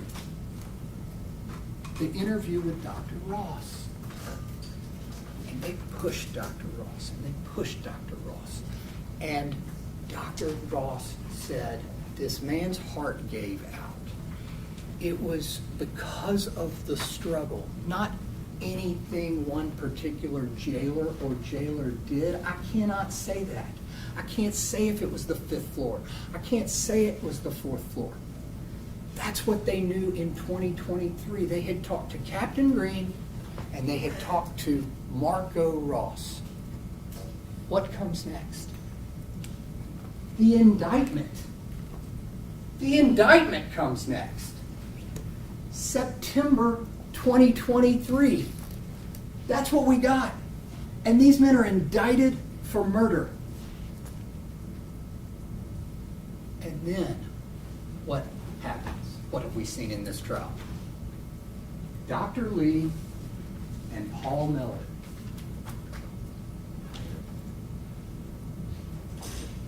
Dr. Lee, and well, I'm going to get into what he said in a little bit. But Dr. Lee and Paul Miller come next. And when do they come? Dr. Lee was hired August the 4th, 2025, 2 years after the indictment. They made a decision before they had any evidence. They didn't follow the facts. They made an outcome-determined conclusion, indicted them, and then they went looking for witnesses to support their theory. 2 years after the indictment, the medical examiner that they hired. And here's what Dr. Lee did. Last thing my wife told me this morning before I got out of the car was, keep your cool. And she's normally right. I'm going to follow it. I'm going to be as calm and measured as I can. Here's what they gave him. They gave him the autopsy report. They gave him body diagrams, which are included in toxicology report, which is included, scene investigation report, which is included. That's all the autopsy. And they gave him a video recording from jail footage. A video recording. And don't forget, guys, you heard from Mr. Kraft. That video that they gave Lee and that they gave Miller, it's not correct. You remember Derek Pleasant saying this entire event, start to finish, was 7 minutes and 41 seconds? They've introduced I don't know, 4 or 5 different videos. But in one video, you see Steven Jones get up off Gershun Freeman's back at the 8:35 mark. In another, you see him get off at the 9-something minute mark. The whole event took 7 minutes and 41 seconds. And they didn't give him the whole event. They didn't give him every angle. They gave him the video that they made. And then we have Paul Miller, also hired in 2025. Am I in your way, sir? Also hired in 2025. His report drafted this year. This year. And what was Paul Miller given? And remember, I'm going to pause here. All of these experts you've heard from, whether the state's experts or the experts Ms. Fuchs hired, they all say, one, we rely on reliable hearsay, and two, this seems like common sense, we want as much information as we can get. Because we have to form these opinions, so we want as much as we can get. We want witness statements. We want cameras from every angle. We want everything the autopsy had. And of course they do.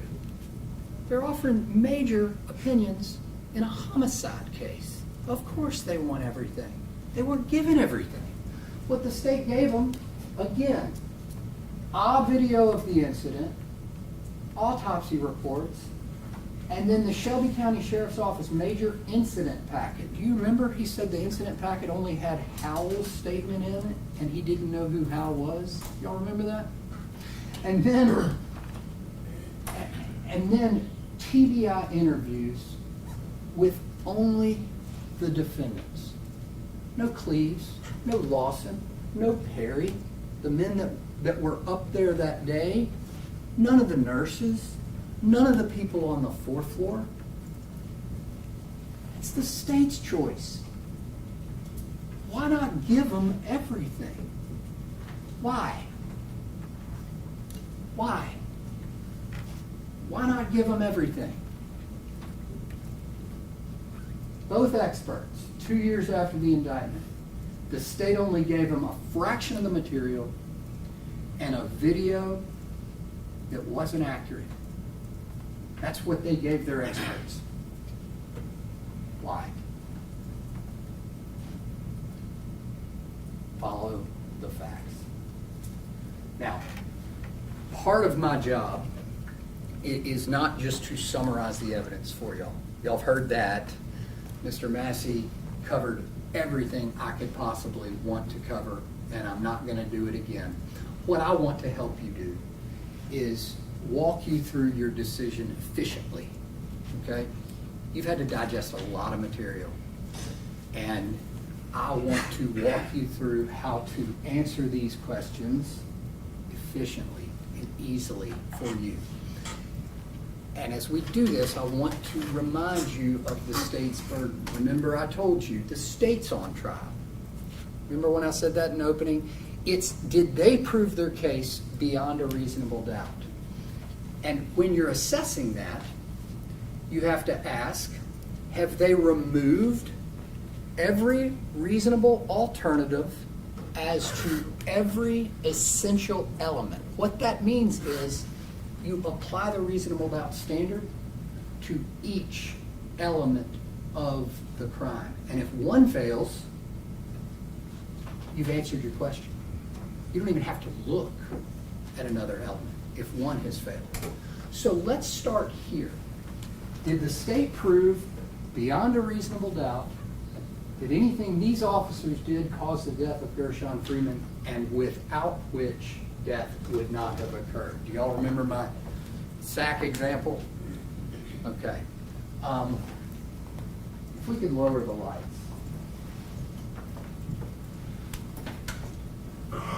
And before we start, we've had to tell you what witnesses said. One of the great things about this trial is our friend Robert over here has been filming it every day. I want to give a shout out to Robert. He's been here every day, even on Saturday. So y'all are going to be able to see what the witnesses said. Because rather than me being up here talking, we can show you what actually came from this chair. Dr. Marco Ross, the medical examiner, performed the autopsy. See what he said. Judge, you're gonna need a lot more volume than that.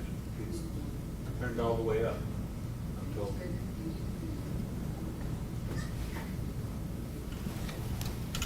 I'm gonna go back until we can see if it's louder. Okay.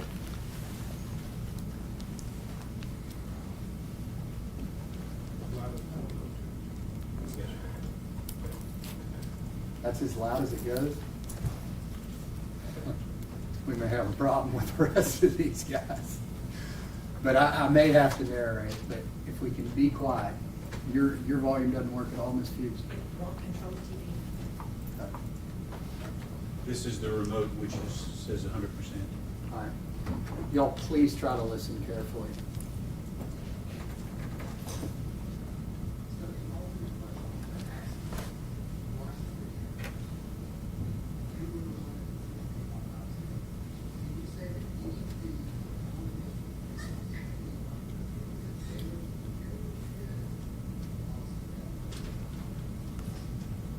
With regard to a particular jailer.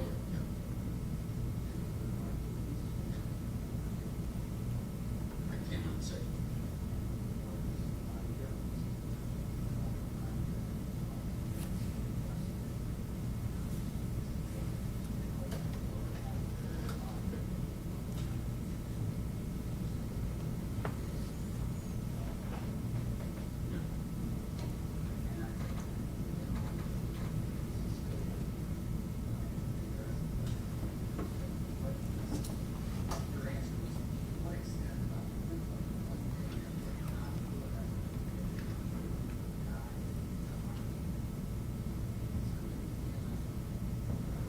Correct. Well, best laid plans. Could y'all at least hear his answers? And hopefully, if you are having trouble hearing, and I apologize for the tech, at least this jogs your memory and it serves as an outline. But what Dr. Ross said was that he couldn't say. And Dr. Lee was asked by Ms. Fuchs if Dr. Ross's opinion was reasonable. Okay? Let's listen to this.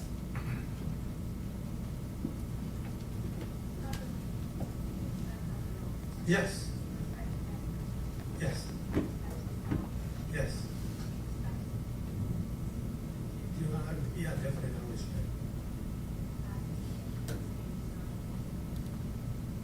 You know, as a cause of that, yes.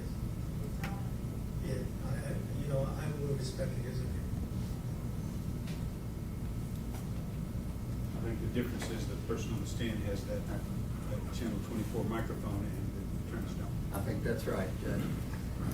Anyway, I think we got the gist of that, right? Dr. Lee respects his opinion and said it was reasonable. I want this to sink in with you. The state is asking you to do what Dr. Ross would not do. Think about that. That's critical. The state is asking you to do what the man who performed the autopsy would not and could not do. Conclude that these men caused the homicide. Dr. Ross wouldn't do it, and the state is asking y'all to do that. Imagine the responsibility. And the charge talks about moral certainty. Moral certainty because y'all have to live with that. A man's fate in your hands. Judgment. That's why it has to be to a moral certainty. And the state is asking you to do what Dr. Ross could not do. Just want that to sink in. I really do. With that, the homicide counts are off the table. The state has not proved beyond a reasonable doubt that these men caused his death. They're off the table. Okay? So, You answer that one question first, and you move on. You go to count 4. That's the simple assault against Stevan Jones. The stomping, remember? The stomping, and you heard about it yesterday. Now, I've got this slide in here twice, because I want y'all to watch it twice. We can turn the lights off there.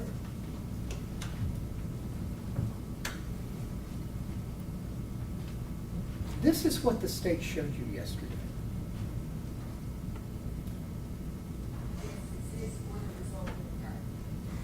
Stop, stop, stop, stop, stop, stop, stop, and one more for good measure, stop.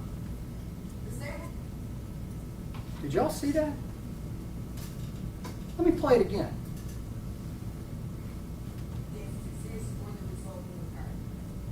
Stop, stop, stop, stop, stop, stop, stop, and one more for good measure, stop. Disabled?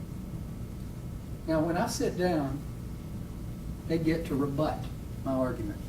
And I have no doubt that they're going to stand up and tell you that was just a mistake.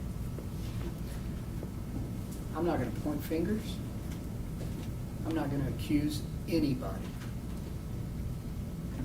One of the reasons that the jury system is one of the most brilliant ideas that our country has ever come up with, and I don't know if we came up with it, maybe it came from somewhere else, but what we use in our country is that you've got 24 eyeballs on all the witnesses and all the evidence, and you can detect the truth. It's the best truth detector that we have as a jury. I'm not going to point fingers. I just want y'all to see it. Yes, exists for the result will occur. Stop, stop, stop, stop, stop, stop, stop, and one more for good measure, stop. Disabled? One more for good measure. Why did she say that? Why was that included? It was included because she wants you to infer that Stevan Jones somehow had an evil state of mind, like he was being malicious, like he was trying to hurt that man. One more for good measure. When what the evidence showed at trial is that while it may have been poor technique, and we'll get to that in a second, while it may have been poor technique, it was serving a legitimate corrective measure, a legitimate purpose. He was trying to get the hips flat. He was trying to get the legs down. Officers Perry and Lawson were in a fight with him on his upper body, and they were trying to gain control of him. I'm not too optimistic about my clips. Wish I had a big speaker. But this is the state's use of force expert. The guy that was hired 2 years after the indictment. But you know what? Other than a couple of points that I'm going to talk about, he said we did everything right. He said Stevan Jones literally did everything right. Let's listen.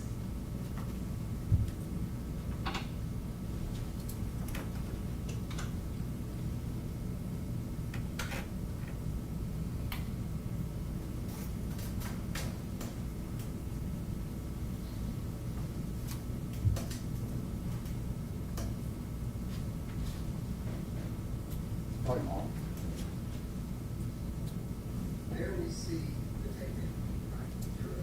And testifying on the hips flat, testifying on the legs flat, both are getting under control. You do have a problem with With stopping. stopping, but we know because the autopsy evidence that there's not a scratch on the trailer. Okay. But if you're going to summarize you correctly, you have a problem with that. Stopping.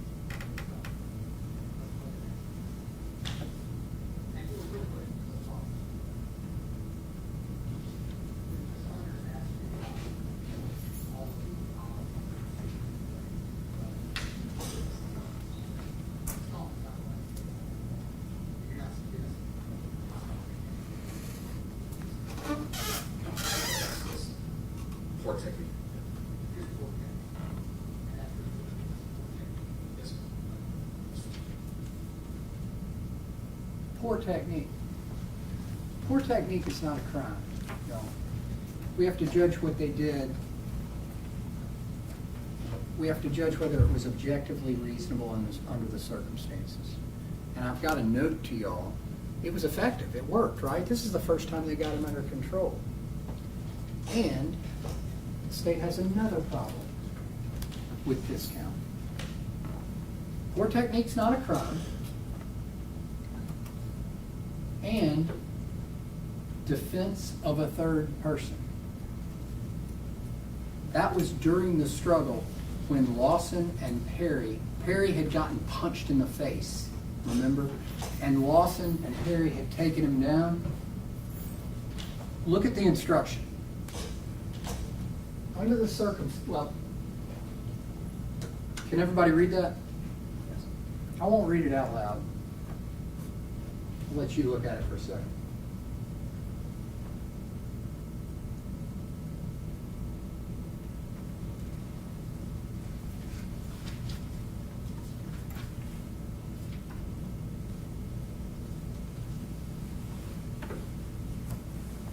He can do the kicking, the stomping.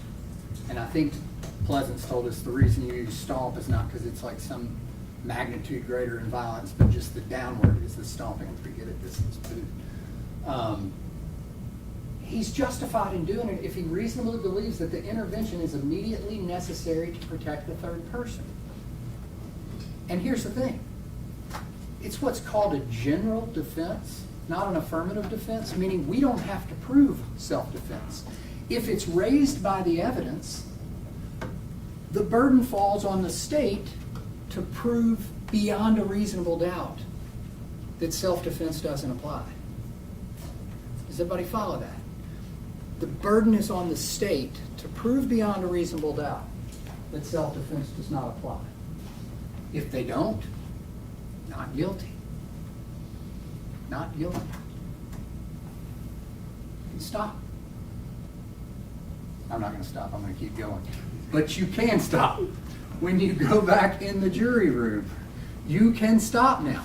You've answered the causation on the homicide counts because they haven't proven it beyond a reasonable doubt. Then you've addressed this simple assault count. You can go home. You can go back there. You can pick a foreman. You can answer those questions. Has the state proven beyond a reasonable doubt the cause of death? No, they haven't. Dr. Ross couldn't even do it. And with regard to the simple assault, was it serving a legitimate purpose? Was it objectively reasonable? Was it in self-defense? But more importantly, you don't have to answer that question. You answer the question, has the state proven it wasn't self-defense? You knock those two things out, you sign your verdict forms, and you're done in 15 minutes. No, we've been here a long time. You don't have to be here much longer. But look, I told you I wasn't going to stop, because I want y'all to go through what Steven Jones did. Did he act objectively reasonably? Did he act lawfully?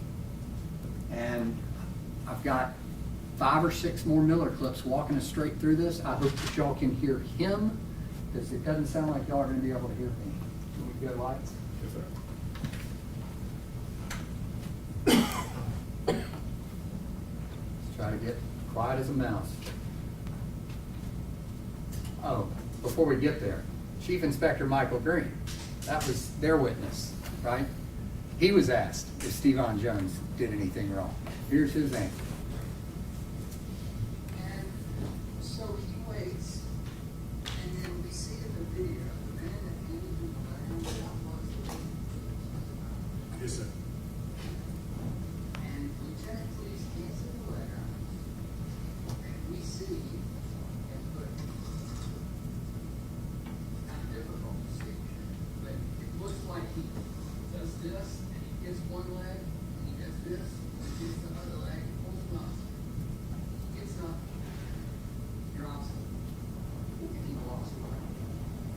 Yes, sir. Getting those leg irons were able, that was a legitimate threat, legitimate threat. Yes, sir. And getting them in compliance.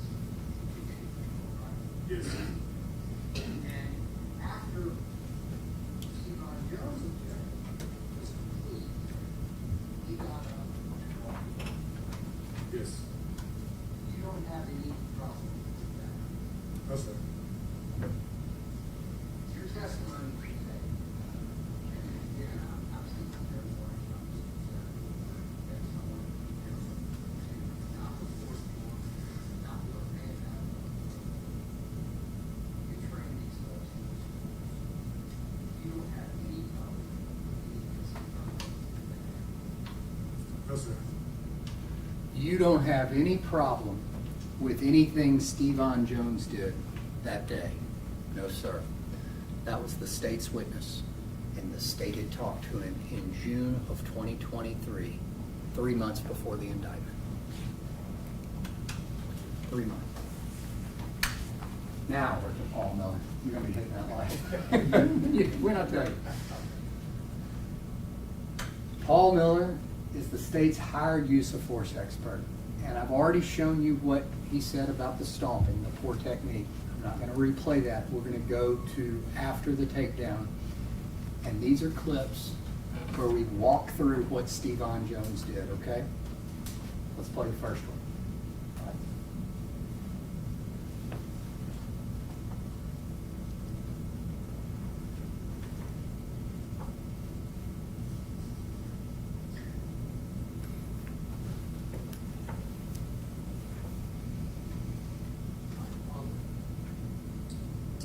Now, that's a 535.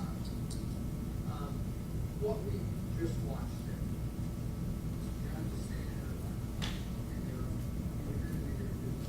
first job, now they sit down in front of the position. That's how those things see lines up. Yes, sir. His job is to take control of the stance and get it. Yes. And we see him come down. That need to gain control of the hand, that's actually training, right? Yes, sir. 3 points of contact. Yes. And you don't have any problem with that. No, sir. And then I believe the video shows that that process took about 9 seconds. Okay. And if you're at 5:35, you're at 5:35. If you need me to do that, I'd be happy to help. Okay, guys, you're at 5:35, he is repositioned, he no longer has. Yes, sir. And just so we're all clear, that knee in the back, perfectly reasonable. It was fast, it was for a purpose, it accomplished a goal, and then when we were done, we moved. Right? We're on the same page, counts law. Yeah. Let's keep playing. It was fast, it served a purpose, it accomplished a goal, and then he moved off him. It was lawful. That's their use of force expert. It's not mine, it's theirs. Let's keep playing. And now, we see Stephen Jones in that position, correct? Yes, sir. And he is controlling him, yes? Yes. This is a position that is trained, correct? Yes. And he does not have weight on him. There may be a little on the legs or on the butt, depending on how big either of them were, but it's likely not a substantial amount. Yeah, not substantial amount, nothing unusual with this, right? That's a good way to put it. Nothing unusual.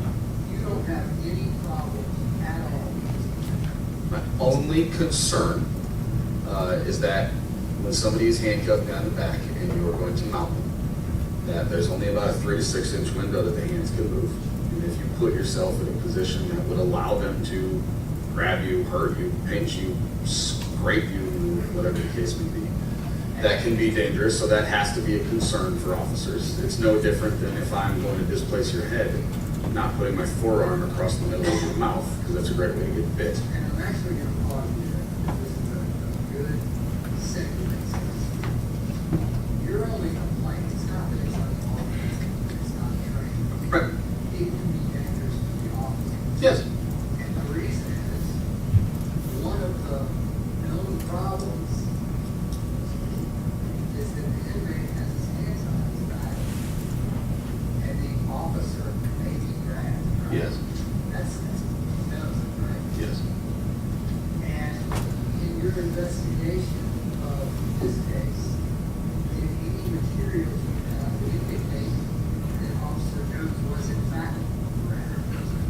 believe in the Office of Professional Accountability Bureau. I apologize for the acronym. I believe he references it in there. And he says that he threw a strike to get him to let him go. Nothing wrong with the straddle.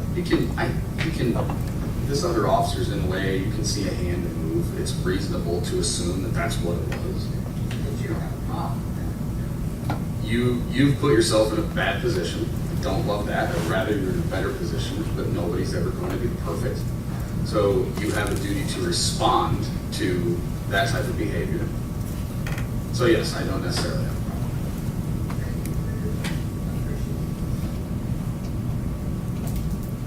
Nothing wrong with the straddle. Perfectly lawful. Hardly any weight. The only problem is, puts the officer in danger. It's a known risk you can get grabbed.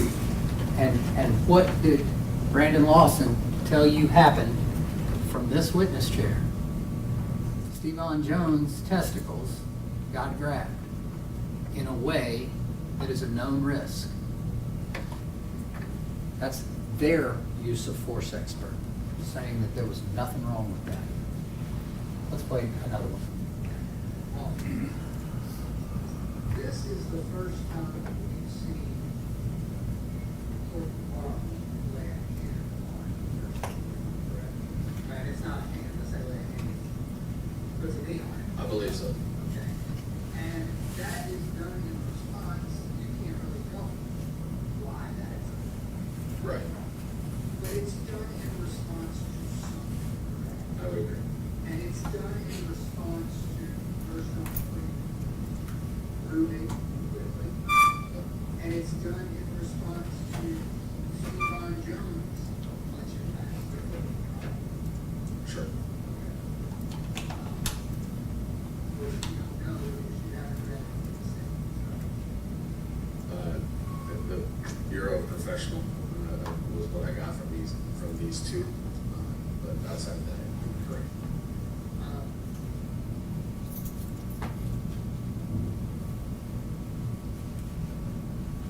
We're gonna stop. That clip shows, because yesterday we've heard this state trying to convince you that he was just trying to roll over to breathe. And that's not what happened. That's not what happened. What happened was Steven Jones got grabbed, and that's why Mr. Parham, when he flinched back, that's why Mr. Parham had to gain control. He didn't have any problem with this. And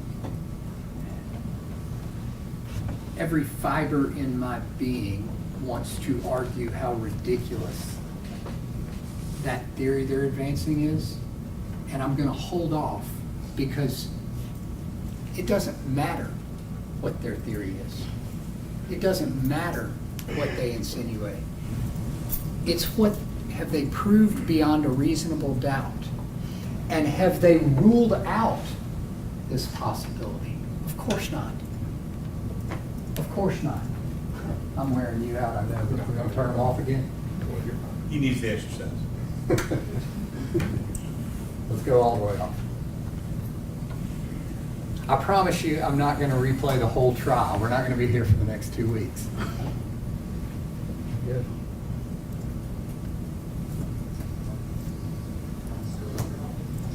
You're getting into a point now, you can see in Freeman's knees, or his feet, right? Like it appears to be kind of behind Mr. Jones's butt.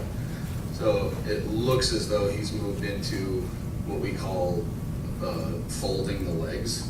So you can either, two ways to do it, lacing the legs, a low lace, where you cross the feet to the ankles and bend the leg at the knee so the heels are close to the butt.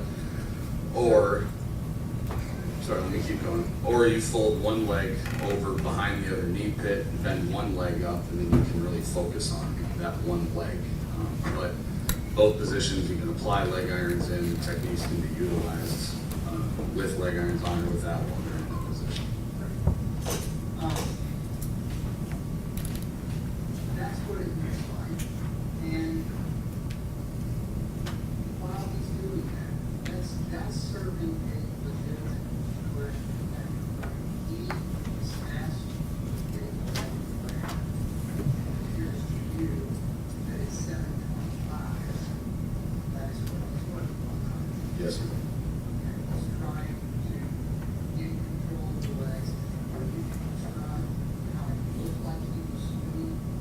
looks like a high lace where you take one.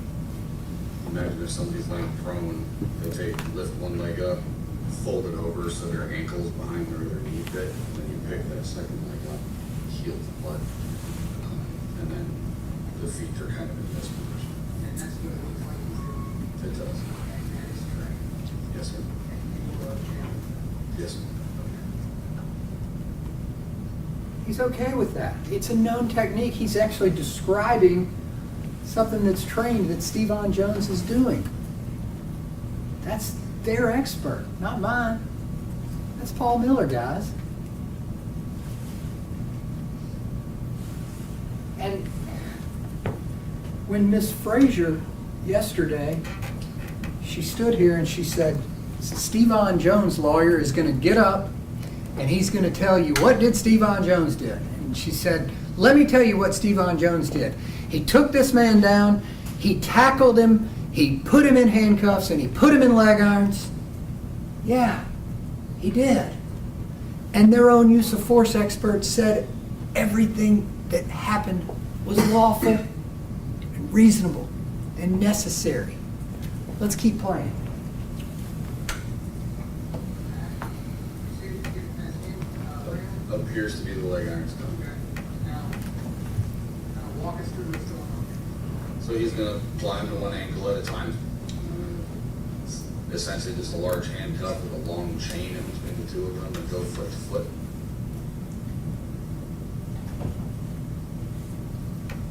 Okay, consistent with what you described earlier.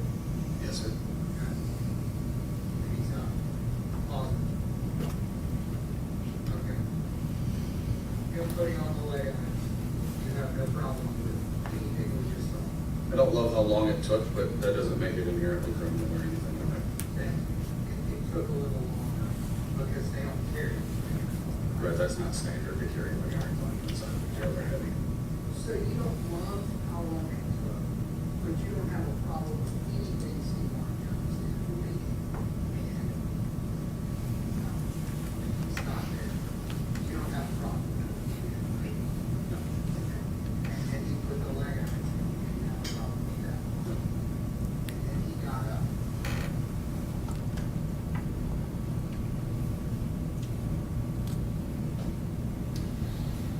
Except for that club. So if the state gets back up when I sit down and argues that they should have flipped him in the recovery position while awaiting leg irons, remind yourselves that that's not the proof in this case. The proof in this case from Michael Green, from Lieutenant Cleaves, and their own use of force expert is that it is perfectly reasonable and lawful to keep him in position while waiting leg irons. He didn't like how long it took because they don't carry him on them, but he said there's nothing inherently criminal or unlawful about that. That's their proof, guys, not argument. Their proof. And by the way, this is kind of an aside. How many times in this trial have you heard the recovery position? Don't answer that out loud. Just think about it. How many times have you heard the recovery position? I want you to go to Exhibit 11, the policy and procedures, 16 pages long, I believe. Look for the recovery position. It's nowhere in the policy. The term recovery position is nowhere to be found, just to be clear. It doesn't exist in there. There's nothing in Exhibit 11 that says recovery position. It says move them as soon as possible. What is as soon as possible? It's when it's objectively reasonable. It's okay, this guy's down. We're waiting on a medical chair. We're waiting on clothes. If anybody thought he wasn't breathing or was completely unresponsive, these men would have performed CPR. No one knew. No one. And if you think that they just didn't do CPR because they wanted him to die, then this was a massive conspiracy. Lieutenant Cleaves wanted him to die. Perry wanted him to die. Lawson wanted him to die. Jones wanted him to die. Parham wanted him to die. You know what they did? They had coffee that morning, working in the jail, and they said, you know what? Let's kill somebody today. Let's do that. And it was a big conspiracy.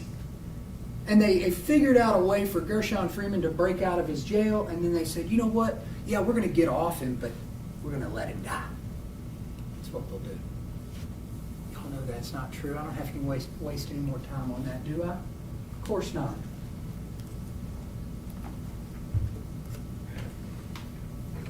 I think I'm running out of clips.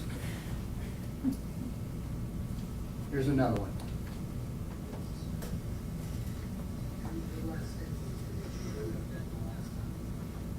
Correct. The policy is that you observe. Yes.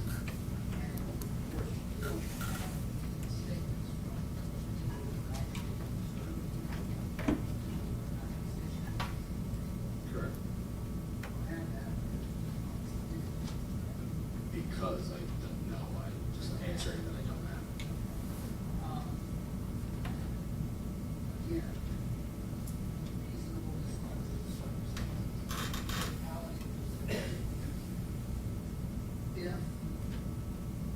Stephen Jones was coughing and needing to gather himself, once he got the flag out, gets up, from meetings after nothing, and security investigation.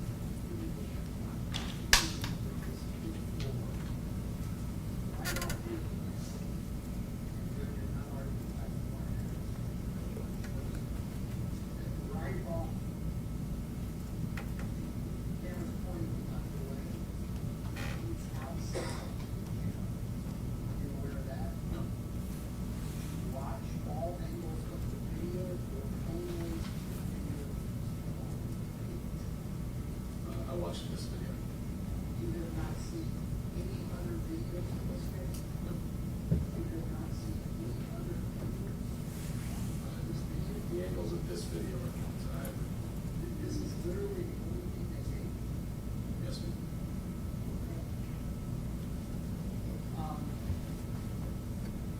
If it showed Mr. Jones walking double doors to the outside, trying to gather himself, trying to gain his composure, that's reasonable.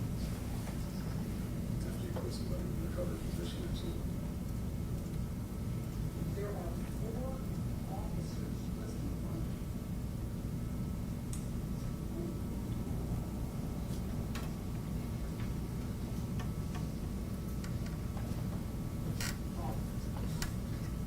we have 4 officers that are observing and have custody and control of Gershun Freeman. If you work in a corrections, you work on his team, right? Yes, ma'am. You rely on your team, right? Yes, ma'am. You can't do it all yourself. Correct. And a lot of these guidelines are implemented by a number of people, right? And if he gets up to gather himself and walk and try to get some fresh air after the people finally get let out of him, and he knows that 3 or 4 other officers are watching this man, are you telling us that Yes. that's unreasonable? I'm telling you that as a part of that team, as the person who finally did it correctly, who finally got him down, got leg iron on him, got control of the body, that you now have to make the transition from being a correctional officer. As the person who finally got it right, finally did it correctly, that's their use of force expert. Just telling you that Stephen Jones finally did it right and did it correctly up until walking away. And we talked about that. And I want to talk to y'all about that now.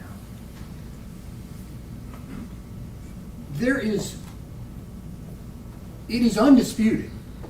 You have not heard a shred of evidence from this chair that Mr. Jones, by anybody, that Mr. Jones did anything wrong in that takedown, that hold, awaiting leg irons, putting the leg irons on, and getting up. Paul Miller takes issue with him not becoming a caregiver, right? He says that as the guy that finally did it right, he should have stayed. Well, Paul Miller didn't have the benefit of all of the witness statements, all of the jailers, all of the nurses. He only had the video that these folks gave him. And in forming his opinions, he didn't know how bad it was. Now, I pressed him on it, and he held firm. But what did you hear from this chair? From the witnesses that were there? They were blinded. They couldn't breathe. They couldn't see. People were vomiting. And he went outside to get his stuff together, to gather himself. And people were watching. But you know what?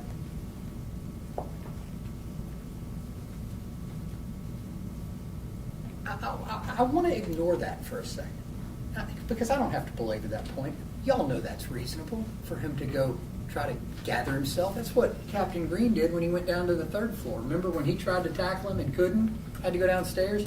Y'all know that's reasonable. But here's what I want to address that you may not have thought of, okay? We've heard they should have done CPR. They should have done this. They should have done that. Remember, shoulda, woulda, coulda. The proof comes from the witness chair. And I will submit to you, not one eyewitness to that event, not one person that was there said he needed CPR at the time and that these men ignored it. Not one person. Not a nurse, not Brandon Lawson, not Lieutenant Cleaves.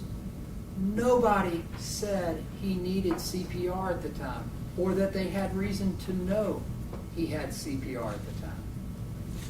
But let's take it a step further. If the state is going to argue in a homicide case that they should have done CPR, you have to have evidence from this chair that if care had been provided, if CPR had been provided, he would have lived. Remember the paper bag? It's without which he would have died. They have to prove to you beyond a reasonable doubt that CPR would have made a difference. I think we've all been in the same trial. There's zero evidence of that in the record. In fact, just the opposite. Dr. Lee said he suffered irreversible brain damage. Irreversible means exactly that. Irreversible. Doesn't make a difference. Dr. Oliver, and I missed the word, but Dr. Oliver, under his theory, which is pretty much the same as Dr. Ross's, but I believe his focuses on the smaller blood vessels and Dr. Ross's focuses on the larger coronary arteries. But it's your heart giving out. But under Dr. Oliver's theory, he said he would have had to been on a, forgive me, I'm going to mince this, an Impala machine or something like that within 1 to 2 minutes. He was dead. And Dr. Ross, in fairness to the state, Dr. Ross, he didn't say one way or the other, but the burden of proof is not on the defense.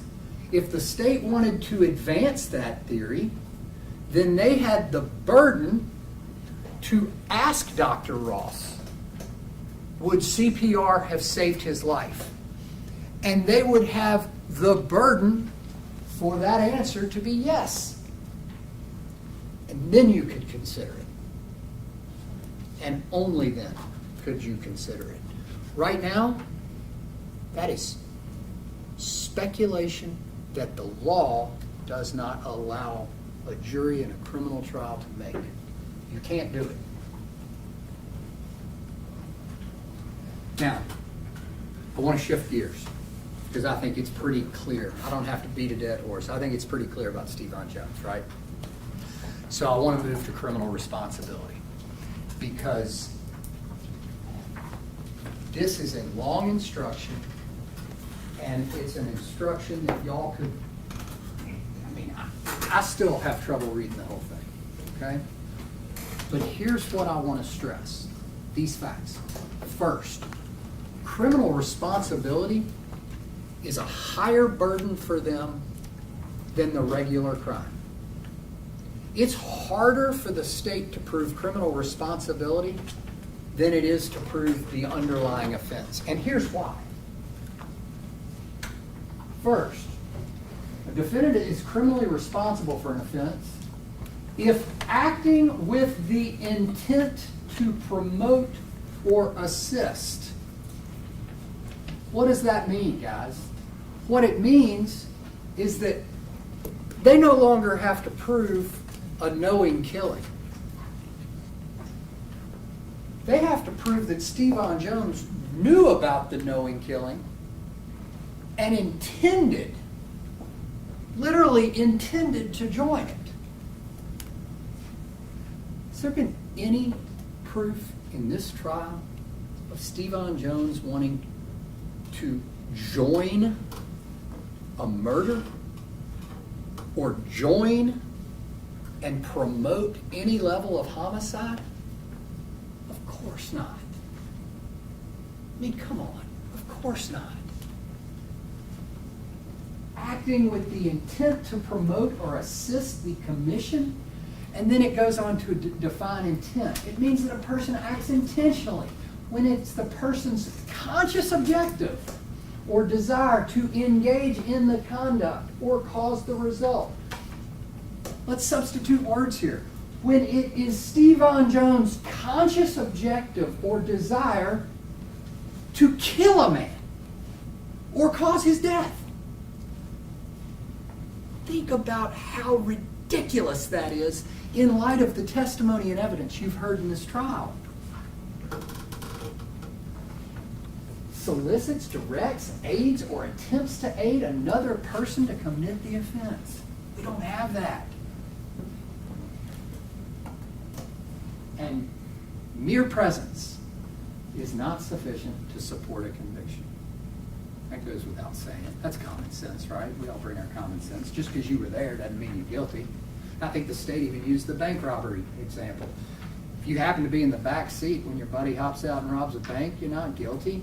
But if you intend to help the bank robbery and you serve as the getaway driver, you're just as guilty.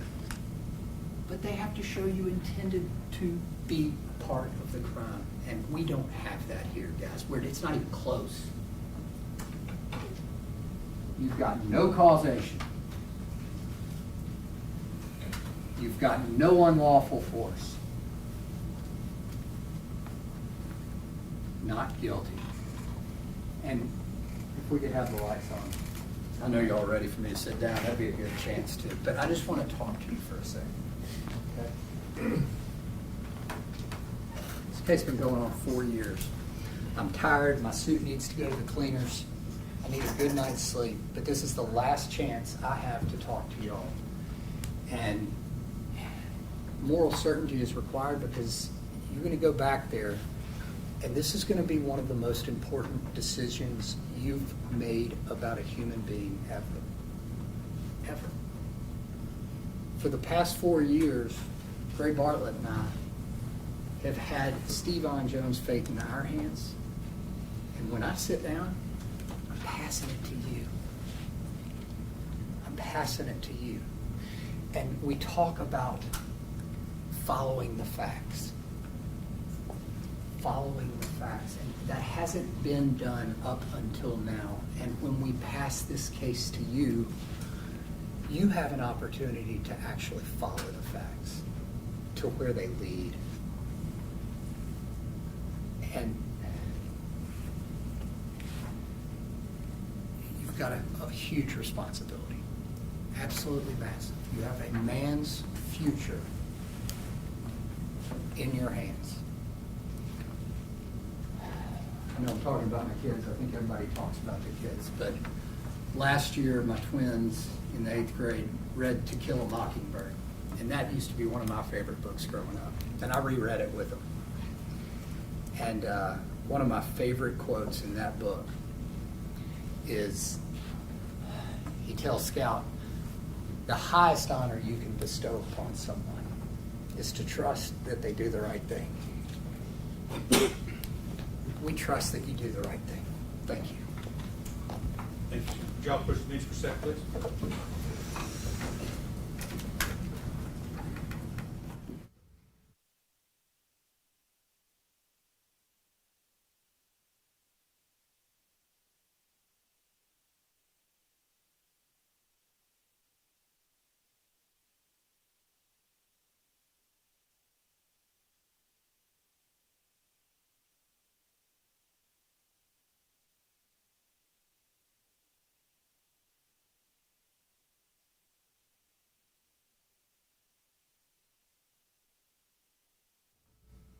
(2:15) is the final argument. This is, so lunch will get here about 1:15, maybe 2 o'clock if y'all are ready.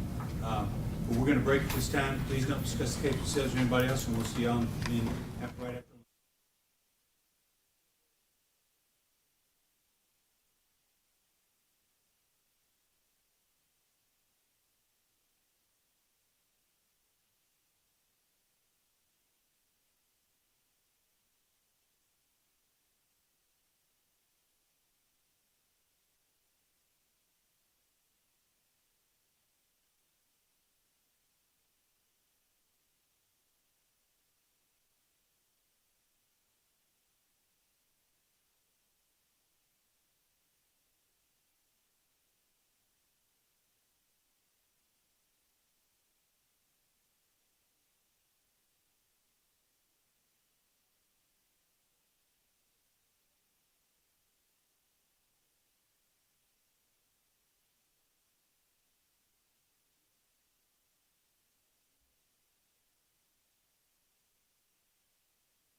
closing argument.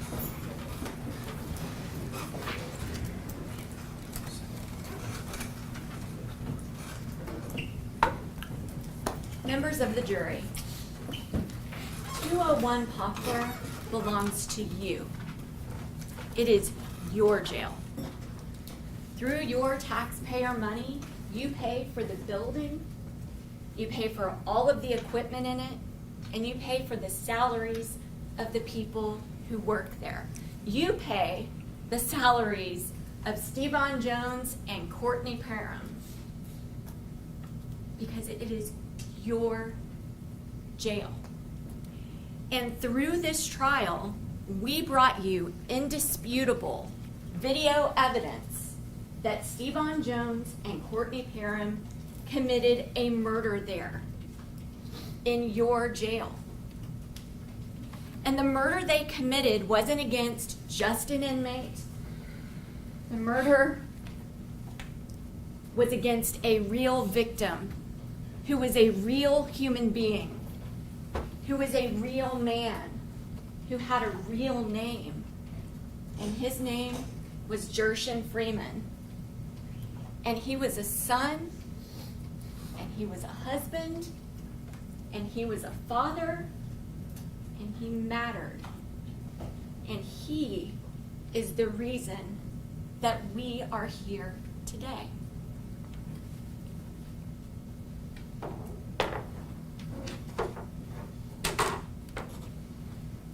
These two defendants got on top of his body and crushed his body until they literally squeezed the life right out of him until he was dead.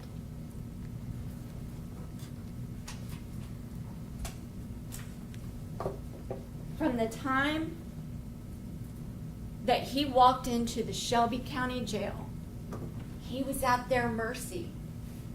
He was at their mercy for every single decision that he could have made. They told him where he would eat.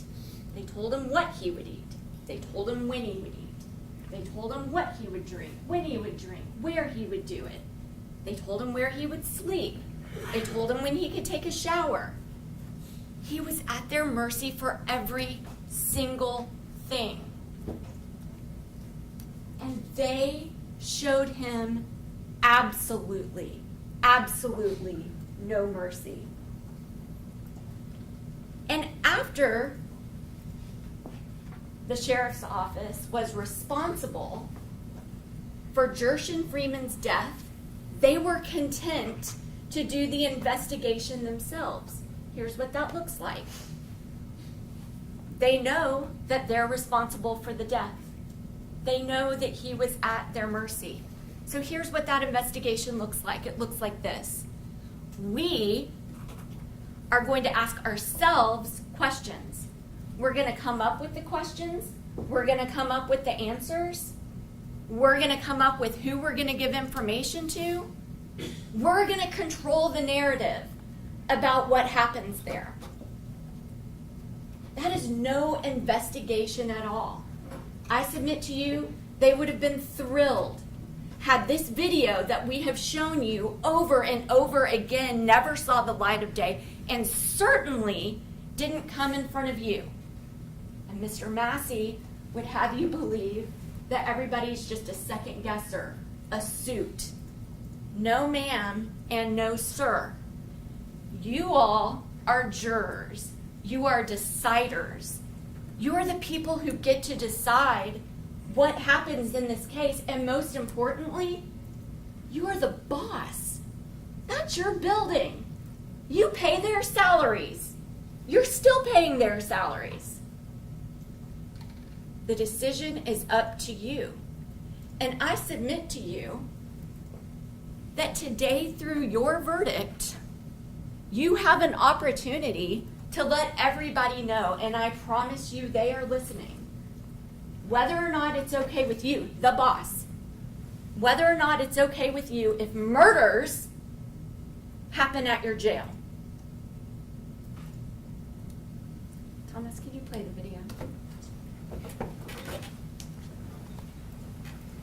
We're gonna walk through this video.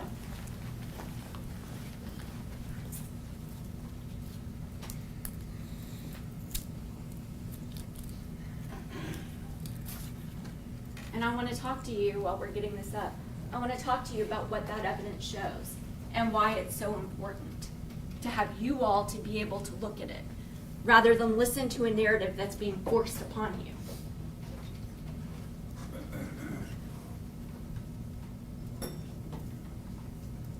This video starts at the top of the 5th floor when Mr.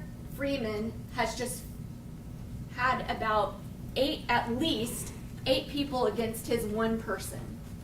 He gets to the top, and could you pause, please? He gets to the top, and we see Stevan Jones stomping Gershun Freeman. Now, I understand. He got to the top of the stairs. He just ran away on the 4th floor from going through an entire gauntlet, okay? People were hitting him. People were kicking him. People were stomping him. People were spraying him. He was being violently attacked. And he was able to get away from those people who were doing that.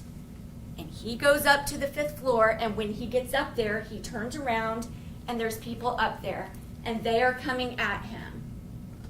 Mind you, he has already been seriously injured by things that happened on the 4th floor, okay? And he gets up there, and he's able to see people coming back towards him, so he does a motion like this in a defensive way. He shouldn't have done it, okay? The state's not saying that he's allowed to try to fight off correctional officers. He shouldn't have done it. But as human beings, we can understand why he acts in the manner that he does, especially at the top of the stairs. They had a job to do. They had to get him to the ground at that time. They had to get him under control. He's not supposed to be out of his cell, but he was. And they had to get him back into it. So at the very top here, they get him down. But once they get him down, what are you supposed to do? What does their use of force policy say to do? Their use of force policy says, once you have accomplished the objective, once he is down and in control, then you stop using force. Not Stevan Jones. He doesn't think that that policy applies to him. Because once that happened, he begins to stomp. And I've got another video that I'm going to show you a little bit later, but he really gets into it. He's pushing his hands up against the wall, and he's stomping with his foot. 9 times he stomps his foot. And then one more for good measure at the end. And you'll see it a little bit clearer on the video that I'm going to show you a little bit later. But he stomps him, which is in violation of the Shelby County Sheriff's Office use of force. In situations where physical force must be used, employees are specifically prohibited from punching or kicking an inmate into submission unless there are no reasonable alternatives. What is a reasonable alternative? They already have him on the ground. They already have him there. It is an excessive use of force. It is corporal punishment now that he's on the ground to stomp a man. He went too far. Please keep playing, Thomas.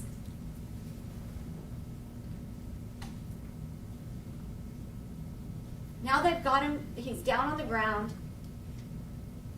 and they're trying to, can you pause right here? At this point, Stevan Jones then punches his back with his knee. He goes down hard. He goes down really hard, and he kind of does a double punch with his knee. And you can see it on video. Keep going.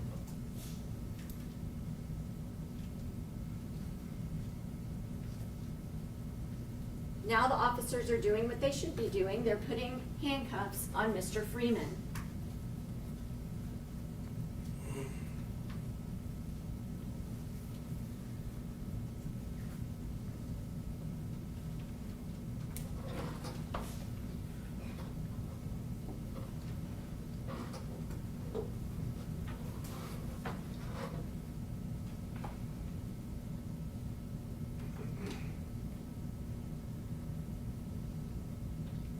Now they've got the handcuffs on, and you can see that there is no gap between Mr. Freeman's back and Stevan Jones.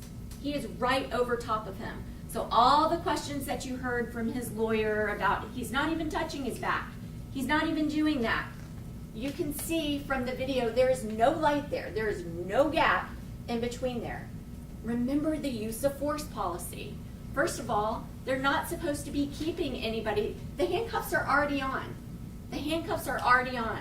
According to their use of force policy, they're not even supposed to have him in this position, much less over top of him. Gershun Freeman tries to, can you pause? Can you back up 10 seconds?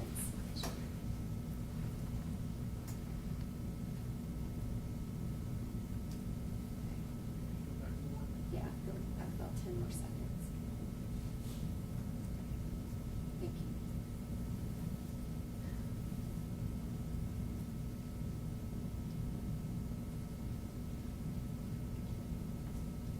Stevon Jones then punches Mr. Freeman. Pause.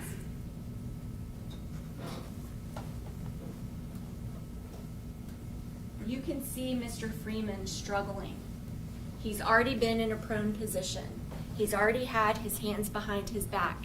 He's already had somebody over top of him. He is struggling in this moment to breathe. He's moving his body.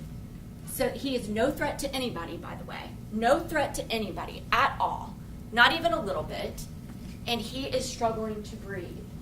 He attempts to roll over to breathe, and he is met with a punch by Stevon Jones. Go ahead. Courtney Parham then drives his knee into Mr. Freeman's back.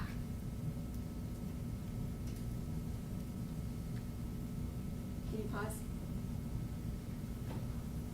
The Shelby County Sheriff's Office use of policy says inmates may not be placed face down in a prone position while in restraints because of the possibility that they may be unable to breathe properly and asphyxiate, which means depriving a person of oxygen, usually leading to unconsciousness or death. If an inmate must be placed face down in a prone position, he or she must be observed continuously by staff. So from this point on, Stevon Jones and Courtney Parham are working together, and they are preventing, against their policy, against their use of force policy, they are preventing Mr. Freeman from being able to breathe. And we heard through the medical testimony, if you can't breathe, you can't get oxygen. If you can't get oxygen, oxygen doesn't go to your blood. If oxygen doesn't go to your blood, then it doesn't get to your brain. And if it doesn't get to your brain can't tell your heart to beat. That is what is happening here in this video. Please go ahead and play.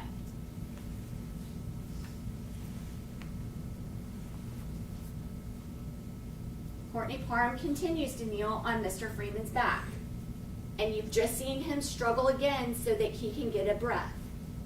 And he can't. They're not letting him. Mr. Jones then sits on top of Gershun Freeman. Now they're operating as a two-man team. One is at the front and one is at the back. Neither one of them are letting him breathe. Mind you, it's against policy. Can you pause right here? Mind you, it's against their policy to have him in that position for this period of time anyway, because he is no longer a threat to anybody. He is supposed to be allowed to breathe. They're supposed to get off of him. Gershun Freeman at this time is still alive. He is moving his head and feet. Members of the jury, imagine what it must be like with having big men over top of you, putting pressure on your lungs to where you can't breathe. And every time you try to get a breath, you get punched, or you get punched again with a knee. He's unable to breathe, and how desperate those last moments must have been for Mr. Freeman. Unable to do the thing that we have to do to be able to breathe, and he is punished for trying to do it again and again by these two. Go ahead. He's still moving his head. You can see him. He's trying to breathe. He's trying to breathe. They're not letting him. The two of them together, working as a team, not letting him breathe.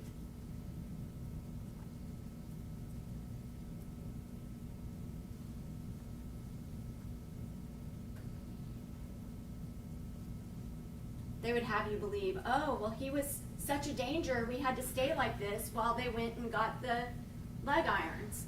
Understandable for them to go get the leg irons. They didn't have to do this while they were waiting. Look here. This is Mr. Freeman's last voluntary movement. There, it's done. It's done. He is dead, and they know that he's dead because they're over top of them. They can feel his body. They can feel it go limp.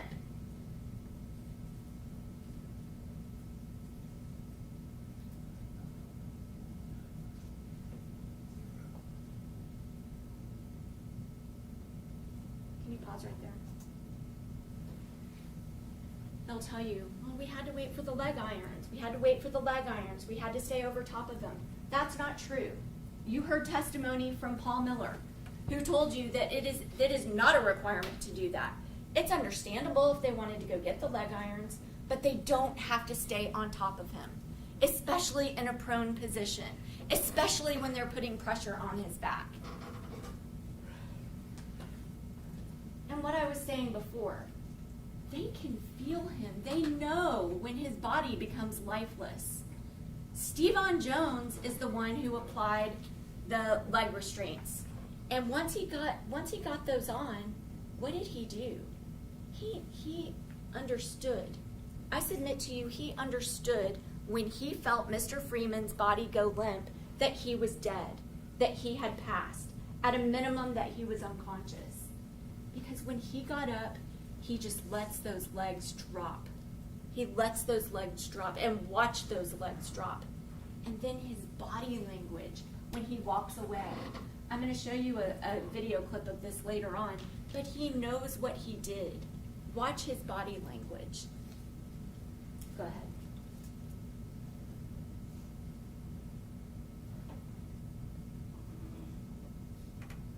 So he's walking away, and Courtney Parham, understand now that he knows that Mr. Freeman's body is lifeless.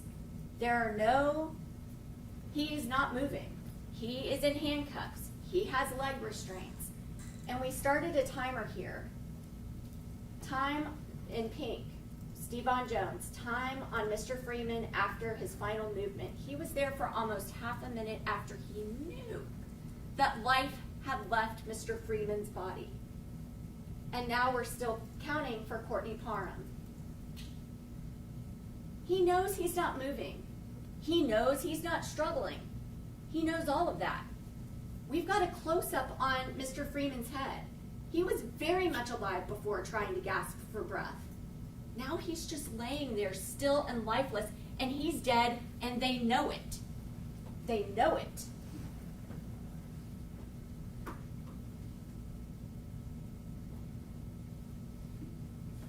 And here comes Mr. Jones. He knows what he did, and he participated in the death of Mr. Freeman, and he's just watching his partner over there stay on his back when he knows that he is dead or at a minimum unconscious. That is participation. That is criminal responsibility. And then Courtney Parham finally gets off of his lifeless body, and then he walks away. And look at Mr. Freeman. Both of them are right there, and they are watching his body being abused. Abused. Abused. Look at that. How painful that would be for anybody. He is clearly dead. Nobody would be able to withstand that pain. And they're walking around. They're walking around. They don't care. They do not care. They know what they've done. They know the situation he's in. They know their training. And they don't care. They know how to do CPR. They know how to check for vitals. They've had that training. They have to be certified in it to even be in that building, wearing that uniform.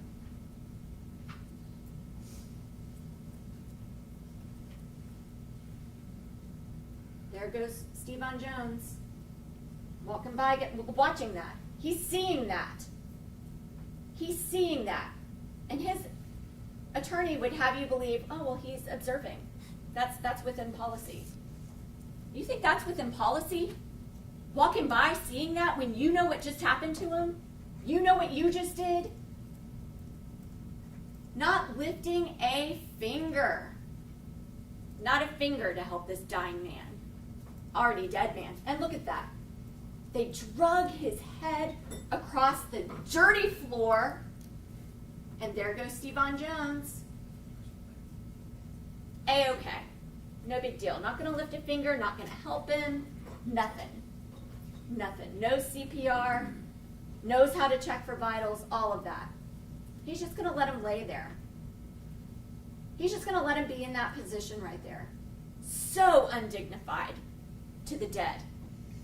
And he's watching. He's watching.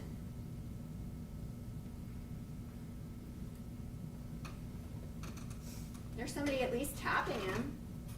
No response. No response. Here comes Mr. Jones again. I guess he thinks if he walks by, that counts as keeping him under observation. Now here comes the medical chair. He's not going to try to get him in the medical chair so that he can get help. He's just going to stand there and watch, knowing what he did.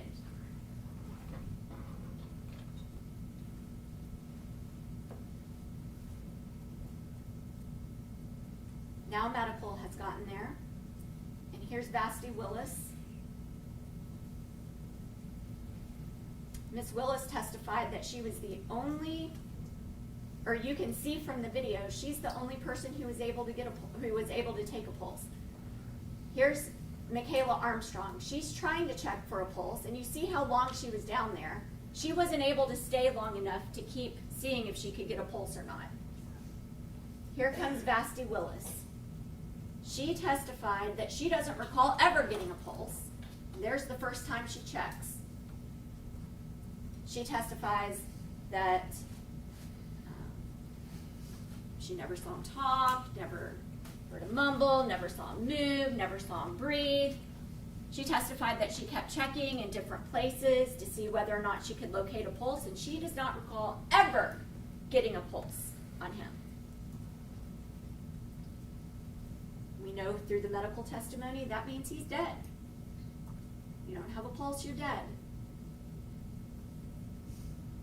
Still, nobody's lifted a finger to help this man. That's your jail. That's your jail that you pay for. Members of the jury, are you okay with that? Look, and now Miss Willis is being consoled by somebody. Now she's checking again for a pulse. She doesn't ever recall ever feeling a pulse. She's checking in a different spot, just like she testified.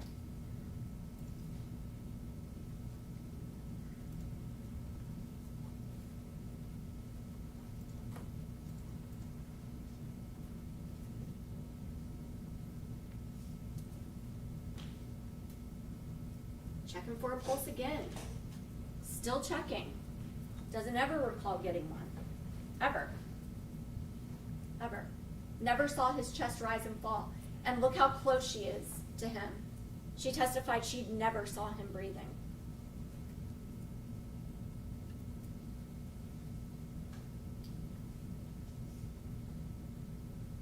As did Michaela Armstrong. She got right up there. Never saw him breathing. She checks a fourth time for a pulse. She does not recall ever getting a pulse.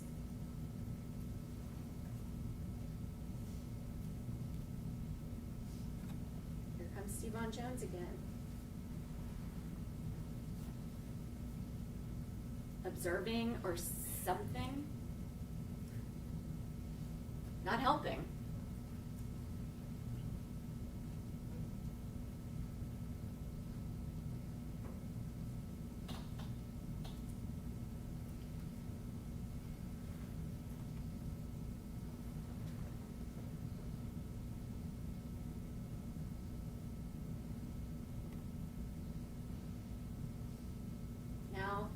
Nurse Willis is checking for a pulse again.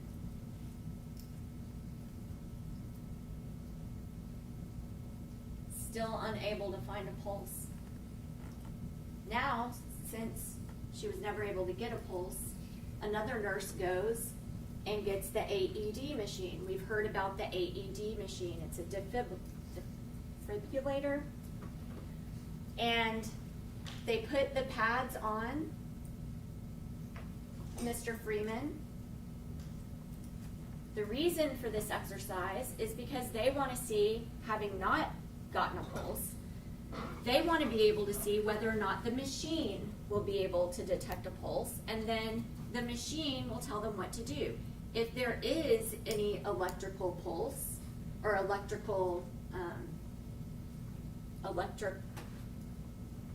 pulses, I guess, coming from the heart, it will tell them to shock him, to go ahead and use the defibrillator. If it doesn't detect anything, it means they're asystole or flatlined. And the only thing that you can do in that moment is CPR if you're going to save Gershun Freeman's life. And we heard testimony that after they get the AED pads on there, it says asystole.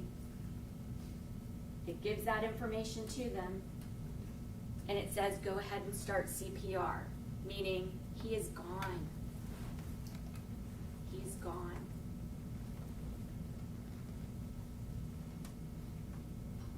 So now they're taking off his leg restraints so they can utilize the machine. We heard testimony that you can't use that machine if there's any type of restraints on him.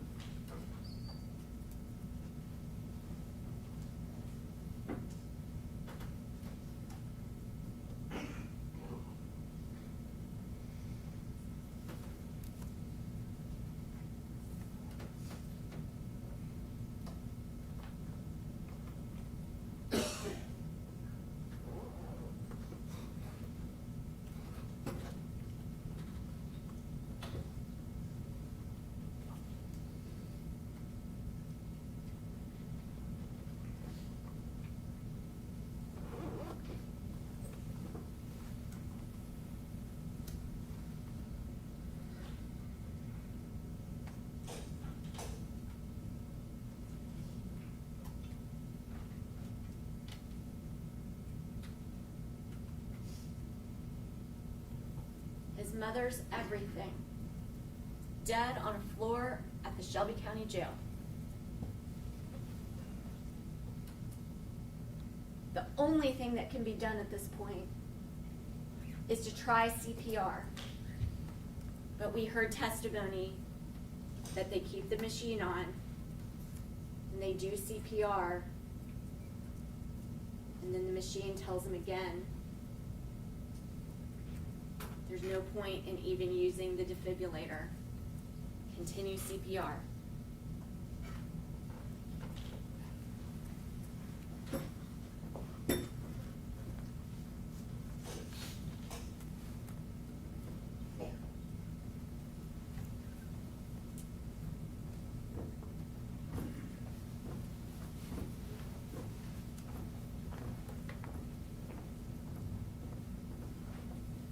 The state is asking you to reject this idea that these defendants aren't guilty. All they were doing was their job. They were just doing their job. Well, you know what? They should do their job. They should do their job. They should do their job. It's an important job, and it's an important job that they do right. They know because they work there every day. Every person in that jail is completely at their mercy. They should do their job right. You know, you hear, I want to give you an example. Nobody ever says, well, a doctor was just doing their job. What if somebody had to go get their tonsils out? And they are completely at the mercy of a doctor when they go under anesthesia. Okay? And the doctor, instead of removing their tonsils, takes out their kidney. Nobody's going to say, well, the doctor had a really hard job. The doctor was just doing their job. Doctors have an important job, but it's important that they do it right because people's life depend on it, just like these two defendants. If you take on a job, you must do it right and you must do it responsibly. Now, we heard testimony in this case that they want to blame the fact that they did not do their job, that they did their job so incorrectly that it killed somebody. They want to blame that for some reason on their lieutenant, Lieutenant Cleaves. But Lieutenant Cleaves testified in this case, and he never told them to wait for leg restraints in order to do their job correctly. They never received that order. He never told them, don't let Mr. Freeman breathe until the leg irons arrive. He never said that. He never said, don't put Mr. Freeman in a recovery position. He never told the defendants not to provide medical assistance. He never told Steve Von Jones to stomp on Mr. Freeman's head once he was already down on the ground, or stomp on Mr. Freeman once he was already down on the ground. I want to talk a little bit about the medical testimony that you heard in this case. And I am flabbergasted through sitting through the two closing arguments of the two opposing counsels who have already talked to you today. Flabbergasted. Because they did not tell you what Dr. Ross's autopsy report actually said. We'll get to that a little bit more in a minute, but you heard from two medical examiners in this case, Dr. Lee and Dr. Ross. And not for nothing, they are the chief medical examiners for their jurisdictions. The chief one in Davidson County, the chief one in Shelby County. Okay, very highly respected men. Between the two of them, I believe, they testified that they have done over 10,000 autopsy reports. And they told you that on every single autopsy, they come up with a manner of death. There are 5 to choose from. They both told you they ruled out suicide. They ruled out undetermined. They were able to determine what the cause of death was. Mr. Massey came up here and kept saying that the murder of Gershun Freeman was somehow an accident. However, the medical examiners ruled that out. They said it wasn't an accident. Really importantly, especially from all the evidence you heard about Mr. Freeman's heart and his underlying heart condition, had he died of a heart attack, it would have been ruled a natural causes death. But that is not what they ruled. They ruled, both of them, separately, that it was a homicide. A homicide means killed by another person. I'm going to talk a little bit about cause of death. We know from the jury instructions that you've already received that a defendant's conduct need not be the sole or immediate cause of death. Remember, we talked during voir dire about there sometimes being more than one cause of death.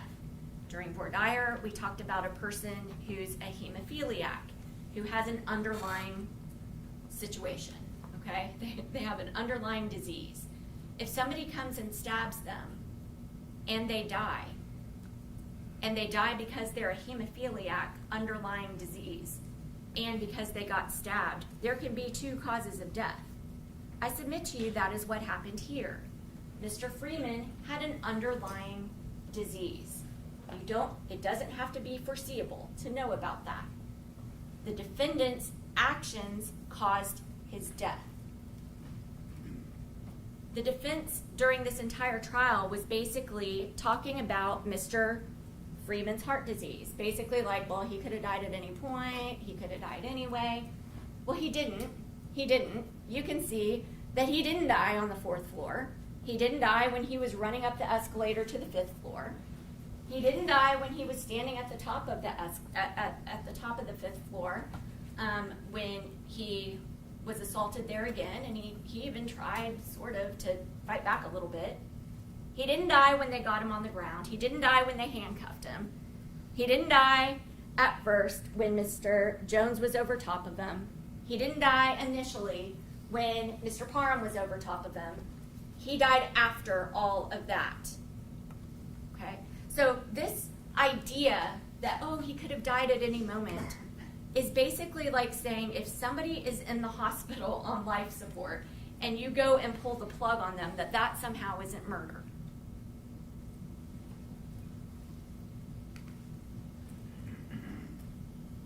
It is a defense to homicide if the proof shows that the death was caused by an independent or intervening act or omission of the deceased. There was not an independent or intervening act or omission of Mr. Freeman. He had an underlying medical condition. That is all. That is all. That defense does not work. We talked about proximate cause of death. That cause, which in natural and continuous sequence, unbroken by any independent or intervening cause, produces the death, and without which the death would not have occurred. Steven Jones and Courtney Parham caused Gershun Freeman's death. How do we know that? We know that from the autopsies. From the autopsy and also from Dr. Lee's independent look at the autopsy information. Dr. Lee said that he died from mechanical asphyxiation. Dr. Ross said that he died from exacerbation of atherosclerotic cardiovascular disease due to altercation and subdual. Back to me being flabbergasted. The defense counsels who came up and talked to you about the evidence in this case left that part off. Completely left that part off. I am not going to stand up here and call names, but I will say that if they are trying to mislead you in a murder trial about something as important as the cause of death, and they leave this part off, what else are they trying to mislead you about? He died due to altercation and subdual. And Dr. Lee testified that heart disease is not an intervening act. It is an underlying medical condition. So what did the medical examiners say? What did they actually say? Dr. Ross testified that subdual, and remember, that's his word from the autopsy report.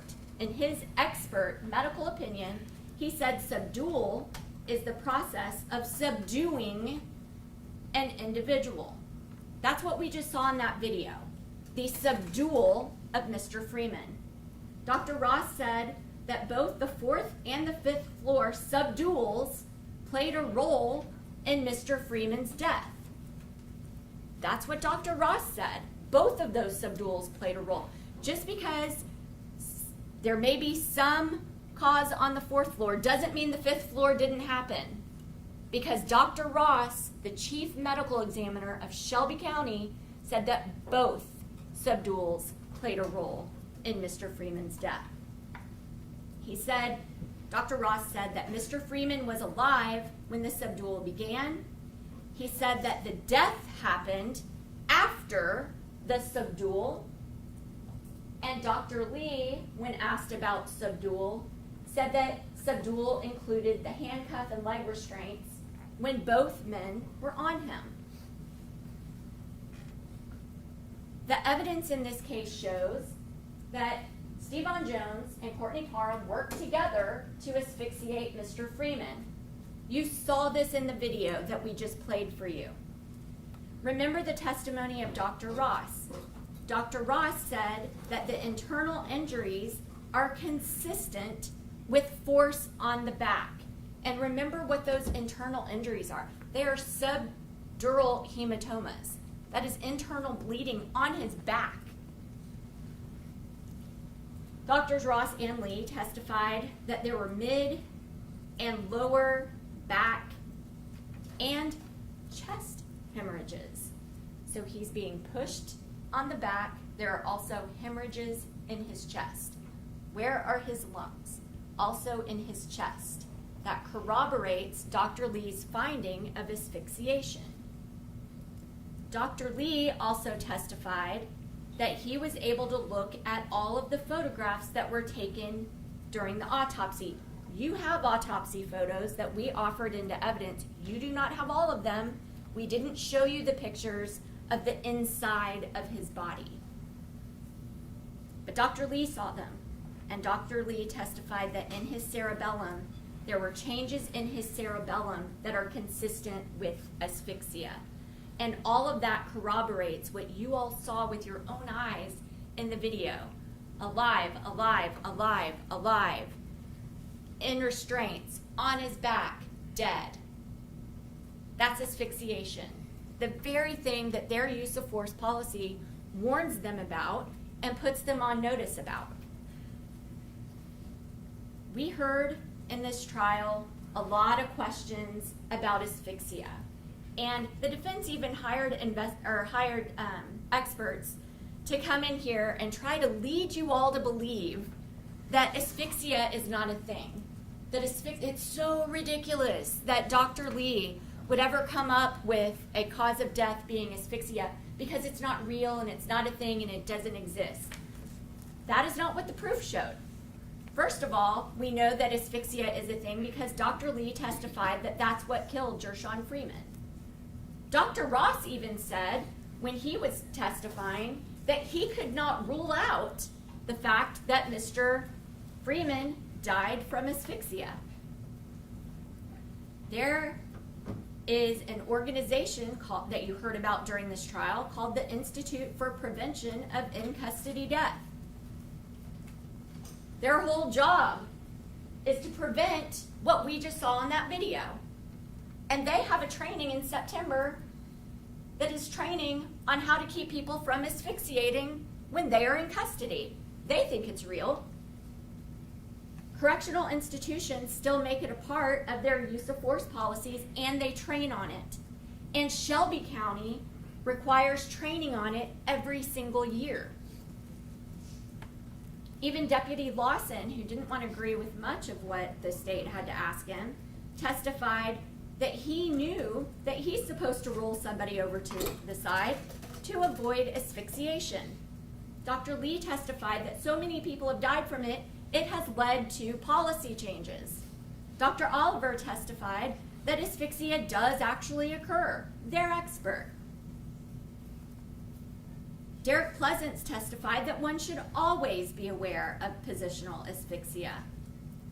The entire testimony of Paul Miller, where he testified about how important it is to train so that mechanical asphyxiation does not happen. He trains people on it. It is a real thing. Don't believe what these two defense teams are trying to sell you, that asphyxia isn't real. They're trying to confuse you so that you will not believe the opinion. Yes, just a second, please.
Miller's entire testimony was talking about how seriously it is taken by sheriff's offices and that he routinely trains on how to guard against asphyxia, especially in a correctional setting.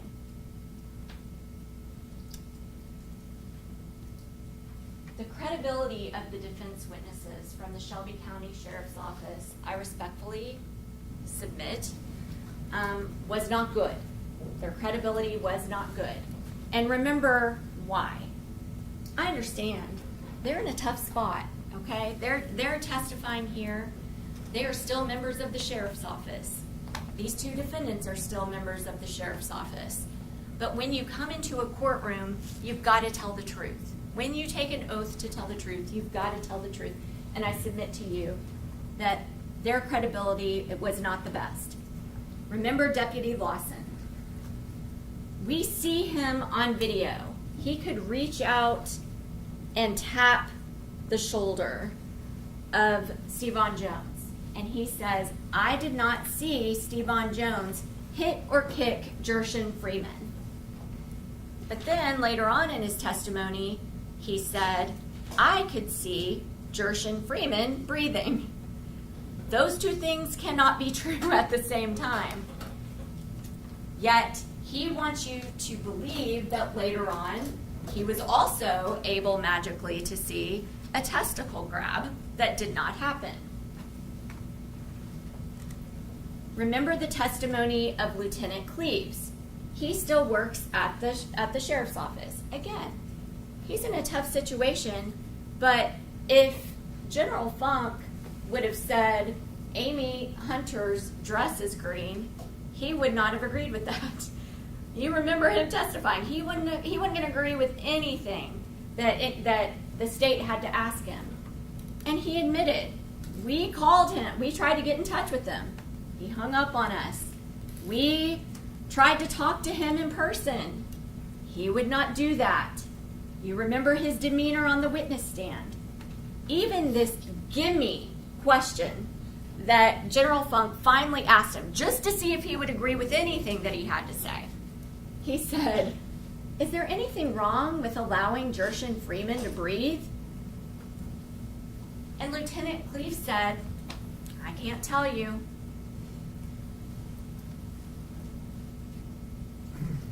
Sergeant Porter, we had a meeting with her and asked if she would meet with us so we could talk with her about this case. She admitted on the stand that she stood us up. She was hostile to the prosecution of this case. She was hostile to a fact-finding mission where we could find out everything that happened in this case. She would not talk to us. She stood us up. She testified inconsistently with what she gave in her Garrity statement. Remember in her Garrity statement, she said, he was saying, I'm going to beat they ass, I think is what she said. When she came in here after swearing an oath to tell the truth, when she knows that her coworkers are on trial, she comes in and says, he was saying he was going to kill us. Okay? Take that into consideration from what I said at the very beginning of my opening statement. That's the sheriff's office investigating the sheriff's office. They decide what questions they're going to ask, and they decide what answers they're going to give. Okay? And then they come in here and act like it was a worse situation than what we can even see with our own eyes on the video. Her demeanor on the stand, she was not going to be cooperating with us. This case is real life, and I guess I should have said and death. Because in this case, a very real man is now buried under the ground because of the actions of these two defendants. It is not a fairy tale. And the reason I bring that up is because there are a lot of things that were suggested through the witnesses that the defense put on that would have you believe something that completely did not happen. The defense witnesses recall their testimony and recall their demeanor while testifying. They were self-serving, they were performative, they were scripted and rehearsed, especially the experts, and they were absolutely not believable. And why? Why would that happen? Why would that happen from defense proof? I submit to you, those witnesses are trying to mislead you. They are trying to confuse you. They are trying to have you think about everything under the sun other than what you saw on the video and what the medical evidence in this case showed. Their script that they gave requires you to pretend that certain things happened that you know from watching the video with your own eyes didn't happen. The testicle assault. We can see on video that that does not happen. That Gershun Freeman used chemical agent on officers. This video, which was not manipulated by the state in any way other than to zoom in so that you could see clearer, and other than to back up and show something from as many angles as possible, that video, from the video that what we received from the sheriff's office, you can watch Mr. Freeman's, there's not a lapse in time where you cannot see him from the time they go and fail to feed him through the flaps and open that door. From that time up until the time that he's not taken by the fire department because he's already dead. From point A to point B, you can see absolutely everything that happened. What you cannot see is Gershun Freeman ever spraying anybody with chemical agent. Yet, remember what I said about controlling the narrative. You heard that it says in the medical records. Dr. Lee told you about it. In the medical records, it says, for an explanation of the events, that the inmate got up and sprayed people. By the time they're writing these things down, they're trying to figure out how they can save their skin. I submit to you.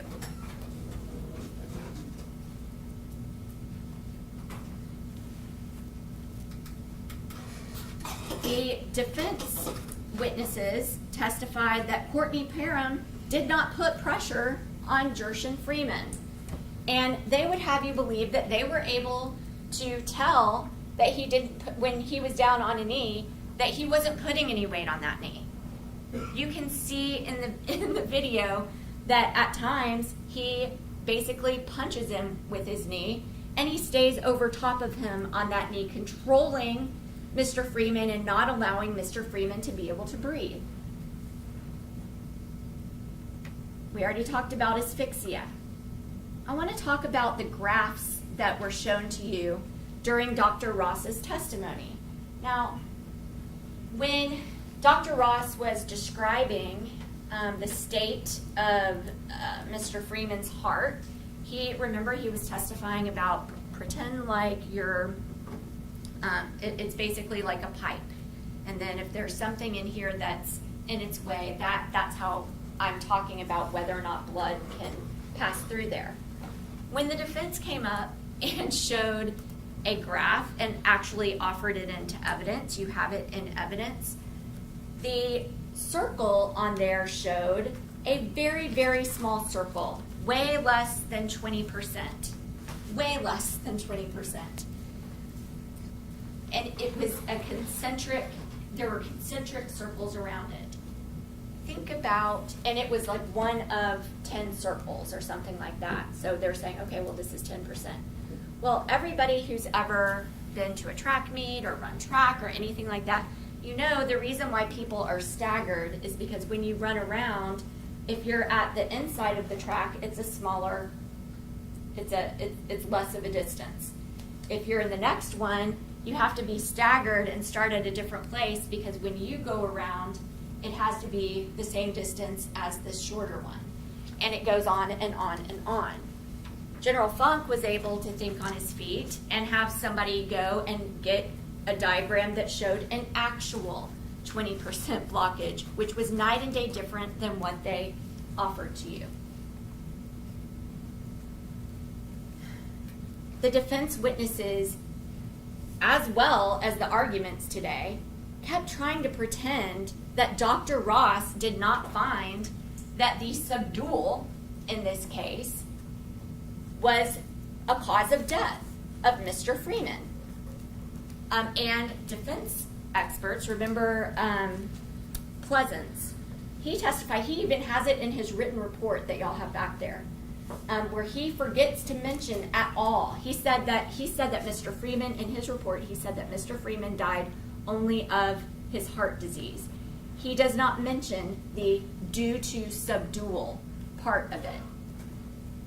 Dr. Oliver, when he testified, he gave testimony basically saying that sometimes people can just drop dead, sudden death, sudden dropping dead. And then when he went on to explain, he was like, but you can't really test for my theory because you would have to do a test during the time that the person is actually dying and able to prove what I'm saying, and you can't do that. So basically, Dr. Oliver is saying everything that I'm basing my opinion on here can't be tested for, but trust me, bro. There were so many questions that were asked during this trial about other cases, or he could have died from this, or he could have died from that. But we are not here about other cases or what could have happened. The state is presenting to you only what actually did happen. He didn't, the question was, he could have died from heart disease on the 4th floor. Well, he didn't. Questions still kept being asked. He could have died from heart disease just from going up the escalator. Well, he didn't. Even Dr. Ross and Dr. Lee both agreed that if he had died from a heart disease, he would have if his heart would have stopped beating when he was on the 4th floor, he would have only made it a couple of seconds. In other words, he wouldn't have made it to the escalator. And if his heart stopped beating when he was on the escalator, in a couple of seconds, he wouldn't have been able to stand anymore. He would have fallen out. He wouldn't have made it to the top of the escalator. And when he was standing at the top of the 5th floor, if his heart had stopped beating, then he wouldn't have made it to the time that he was down on the ground. And so on, and so on, and so on. This is not a pretend case. It is not based on pretend information. It's based on facts. We are here about a real case, not a fairy tale. And y'all, nobody wants to believe that deaths can happen at the hands of people who citizens and taxpayers pay, hoping that when people go into their custody, they will be cared for. Everybody wants to think the best of that. But again, we are here about a real-life situation showing you what actually did happen. And what actually did happen is Gershun Freeman was killed. And his cause of death was a subdual at the hands of these 2 defendants and asphyxiation, as found by the 2 chief medical examiners for the biggest counties in Tennessee. Okay. Now I want to talk about the testicular assault. Now, obviously, I'm not exactly equipped to be able to tell you everything about this, but I do have sons and I do have a husband and I have attended sporting events. The testicular assault, I submit to you, did not occur. Why are they bringing it up? Well, they're bringing it up because Steven Jones is using it as an excuse for why he punched Gershun Freeman when Gershun Freeman tried to breathe. Remember, Gershun Freeman's trying to gasp for air. Steven Jones punches him so that he couldn't breathe. It's a lot easier to explain punching a man who's already down and already being cuffed if you say that he actually assaulted you. Remember, Sheriff's Office is asking the questions, Sheriff's Office is answering the questions. Deputy Lawson works at the Sheriff's Office. Deputy Lawson is testifying here in this trial, okay? Look at the video. Stevan Jones and Courtney Parham are using this as an excuse for why they had to reinitiate force. This is victim blaming. They are blaming the victim for why they had to kill him. It's not consistent with how a man would react to a testicle grab. If somebody actually grabbed testicles, then a man would reach down, do a little check, make sure everything's okay, and they're going to react a lot more than what you saw in the video. Also, one of the reasons why we pointed out at the beginning of the video that there is no gap in between where Mr. Jones is sitting on Mr. Freeman's back and Mr. Freeman's back. His pants are tight, okay? His pants are over top and there is absolutely no gap. There's no room for Mr. Freeman to have been able to do that. Even Pleasance, their use of force expert, testified that Mr. Freeman's movement just before Stevan Jones punched him is consistent with somebody who was just trying to breathe. I submit to you that is what happened here. It appears that the defense witnesses do not want you to believe your own eyes that you see in the video. Dr. Oliver says, "It's dangerous to infer too much from video. I don't care what's going on in the video for my diagnosis." Even the two chief medical examiners found it very important to look at the video. Dr. Ross found it extremely important to look at the video, and Dr. Lee found it very important to look at the video. But this defense expert says, what's going on in the video, what I can actually see happening at the time that Gershun Freeman died, not important to me. Pleasance testified, believe the totality of the circumstances. How many times did we hear him say that? Believe the totality of the circumstances, not what you can see. So, why is this important? Why is this important? Because Pleasance, when he came and talked to you, he said that part of the thing that he based his opinion on is the fact that he read somewhere in somebody else's report that Mr. Freeman actually got chemical agent and sprayed it on people. We all know that not to be true. And because he's coming in here and saying that, and then on one hand, and then at the same time, he's saying it's more important to believe what's written in the report than what you can see on the video.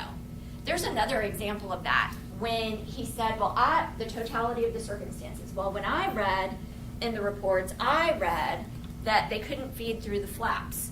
Well, we had to call a witness in to say, actually, they were found in violation of their use of force policy because they didn't feed through the flaps. Deputy Lawson said, you can't see it on video, but it happened. And what I'm talking about there is when he says, well, he was breathing. He was totally breathing. You can't see it on video, but it happened. The testicular assault. You can't see it on video. You can't see it on video, even though there's, you all know that there's video from point A to point B. Can't see a testicle grab. And then he said, what you can see me doing on video isn't real. So when you can see him staring at Stevan Jones as he's doing 9 stomps and then one for good measure, he said he didn't see that even though he was standing right there. Lieutenant Cleaves. Wow. Lieutenant Cleaves basically stated that these two defendants did not violate the use of force policy. I want you to not believe your own eyes after having read that use of force policy. The defendants did not assist medically, and they knew that they should. First of all, this violates their use of force policy. Anytime a use of force is used, it doesn't have to be one that kills somebody. Anytime a use of force is used, they're supposed to assist medically. That is why the sheriff's office goes to great trouble to make sure that everybody is trained in CPR and first aid every 2 years. They have to have that certification. We know that they didn't assist medically and knew that they should from the video. You watch the video, you can see the moment that Gershun Freeman dies. When Stevan Jones is still on his back and when Courtney Parham is on his back, you can see that he has died. Even when Stevan Jones gets up and he drops the legs, at that point, he definitely knew that Mr. Freeman was in such bad shape that he needed help. He did not help, and he knew that he should.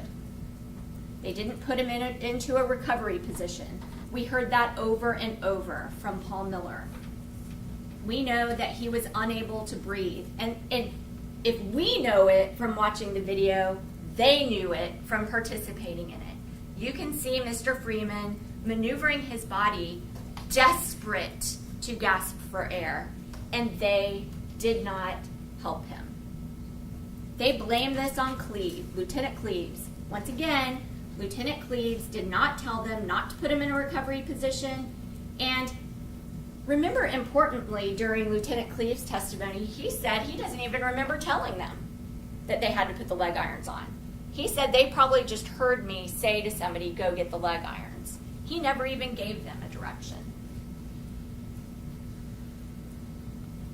They are trained in CPR and they did not give it. I'm going to talk a little bit about the injuries. The injuries that Gershun Freeman sustained during this entire event from the 4th floor and the 5th floor were so extensive that even the chief medical examiners from Nashville and Memphis could not sort out all of the internal injuries and pinpoint how they got there. The defense would have you believe that that somehow makes the state's case weaker. I submit to you that that makes a stronger case for how badly and seriously injured Mr. Freeman was. We know that Mr. Freeman was dead before medical arrived. How do we know that? We know that from watching the video. See, the video is important. We know from watching the video that the only person who checked for a pulse was Vasti Willis. Vasti Willis testified that she does not recall ever getting a pulse, even though we see her checking for a pulse multiple times. She checked different spots on Mr. Freeman's body because she was not able to find a pulse, and she repositioned his body. Vasti Willis and Michaela Armstrong never saw Mr. Freeman breathe. From the time Michaela Armstrong gets up there and she goes up thinking she wants to take his pulse, from that time through the time that she starts giving him CPR, she never saw him breathe. Same for Vasti Willis. They say that he was not talking, mumbling, or breathing, even though one of the sheriff's deputies would have you believe that that's what was happening. Remember, when the sheriff's office is investigated by the sheriff's office, they control the questions and they control the answers. Willis testified that if he was talking, breathing, or responsive, they would have put him on a gurney and taken him to the clinic. That is not what happened. If he was doing any of those things, they would have immediately taken him to the clinic. They knew that he was dead. You could tell by the body language when they got up there that they knew that he was dead. And if they knew that he was dead, certainly the men who were over top of them when he died would know that too.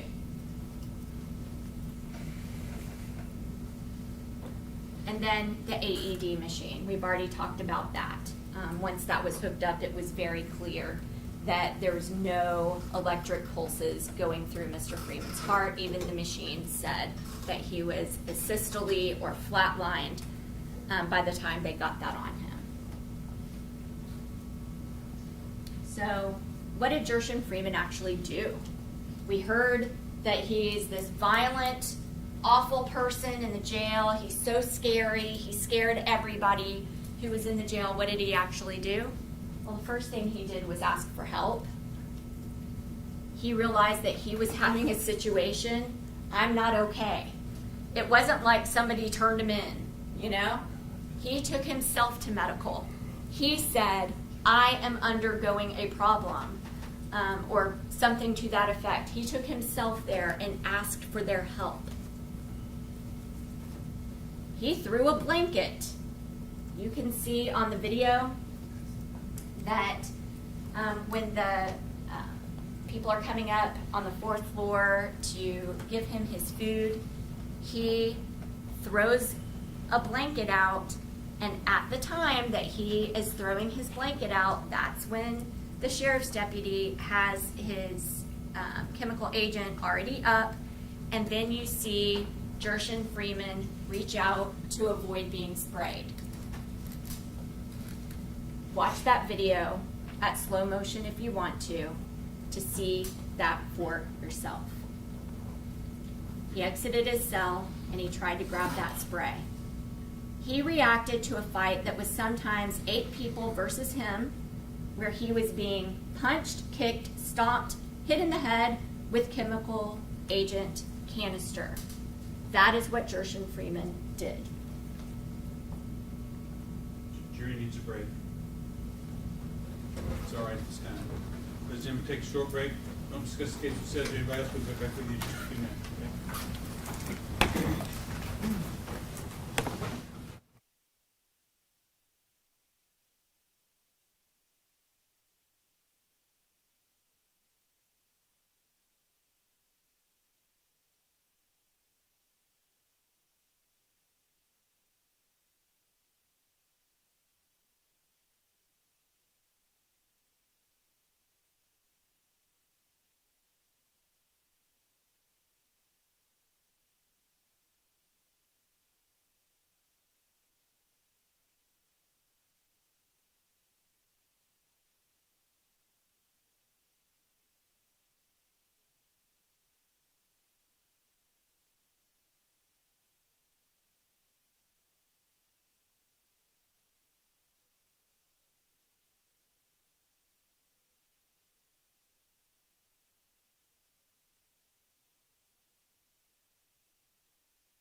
issues to which I have objected regarding the closing argument.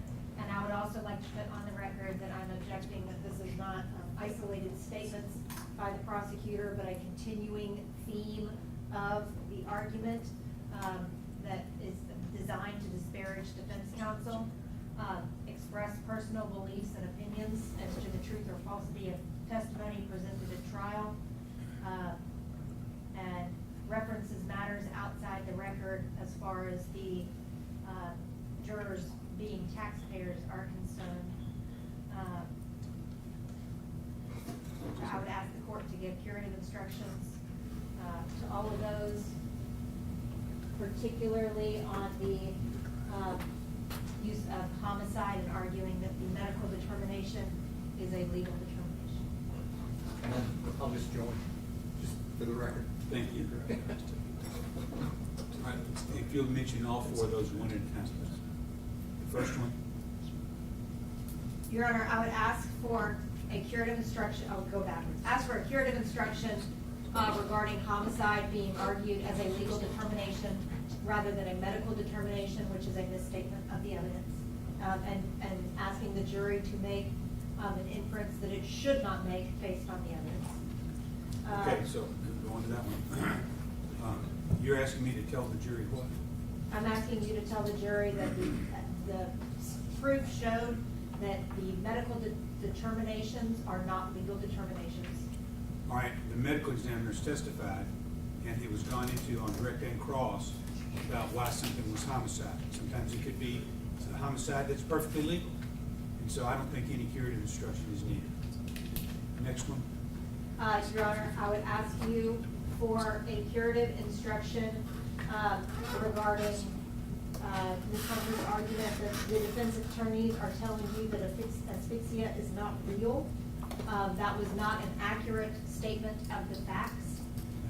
We had our medical examiner testify and was even referenced in the closing argument by Ms. Hunter as saying that asphyxia does happen, and saying that we are standing there telling them that mechanical asphyxia is not real is a misstatement of the evidence, and I would ask for a curative instruction regarding that. I'm not going to instruct the jury as to what asphyxia is. I'm going to allow them to use the proof that was used in the case for that. You have another Yes, Your Honor. instruction? I would ask for a curative instruction regarding the statements that defense witnesses were self-serving, performative, scripted and rehearsed, and not believable under Gold says expressing personal opinions. All right, I don't think she expressed a personal opinion. She expressed an opinion on behalf of the state, and I have a charge on credibility of the witnesses that the jury is to decide their credibility. So I'm not going to tell the jury that they have to decide their credibility under other factors than in the instructions. Your Honor, also, we would ask for a curative instruction inviting the jury to kind of bringing the jury into this in an impermissible way by calling this their jail, that's basically sending a message to the community kind of argument that is not appropriate under Gold's. She didn't say, let's send a message to the community. She did talk about how this was a jail, it was public, and I think that's perfectly proper. There's no question in my mind that is absolutely true. So I can't tell the jury that it's not true, that this is not your jail, because it is. Your Honor, I'd also ask and object under State v. Gann 251 Southwest 3rd 446 that the state has been commenting unfavorably about defense counsel specifically and disparaging of the defense counsel and the defense itself.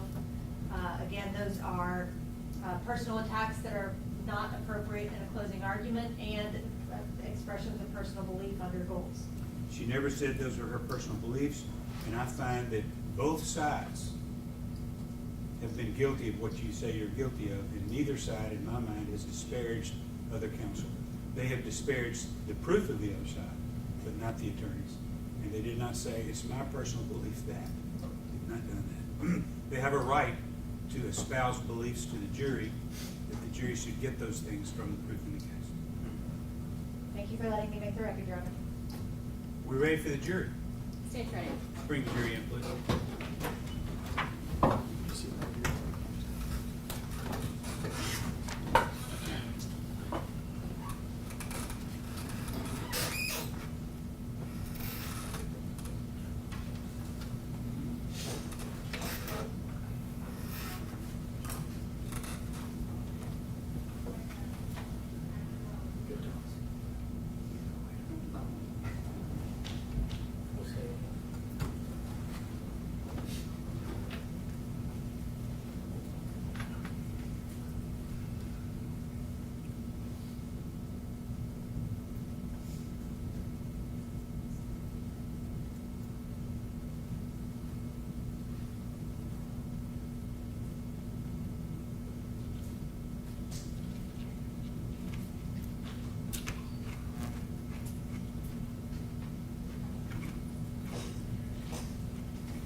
jury is entering the courtroom.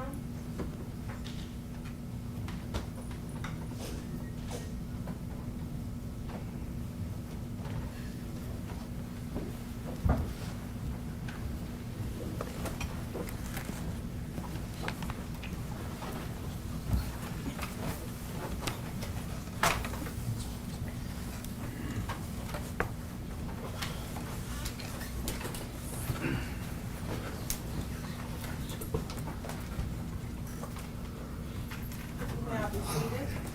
Thank y'all for being ready to come back so quick. Unfortunately, the other people in the courtroom weren't ready to come back so quick. They're all faster than we were. We will now continue. Ms. Hunter, you may continue. Thank you, Your Honor.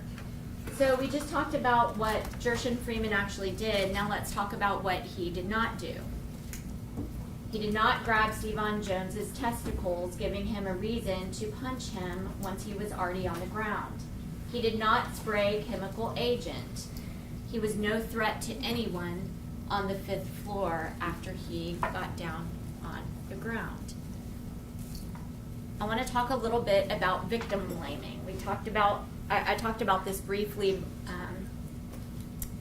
but what we heard in this case is a lot of victim blaming Mr. Freeman's death on himself. He's psychotic, we heard. He violently assaulted everyone, we heard.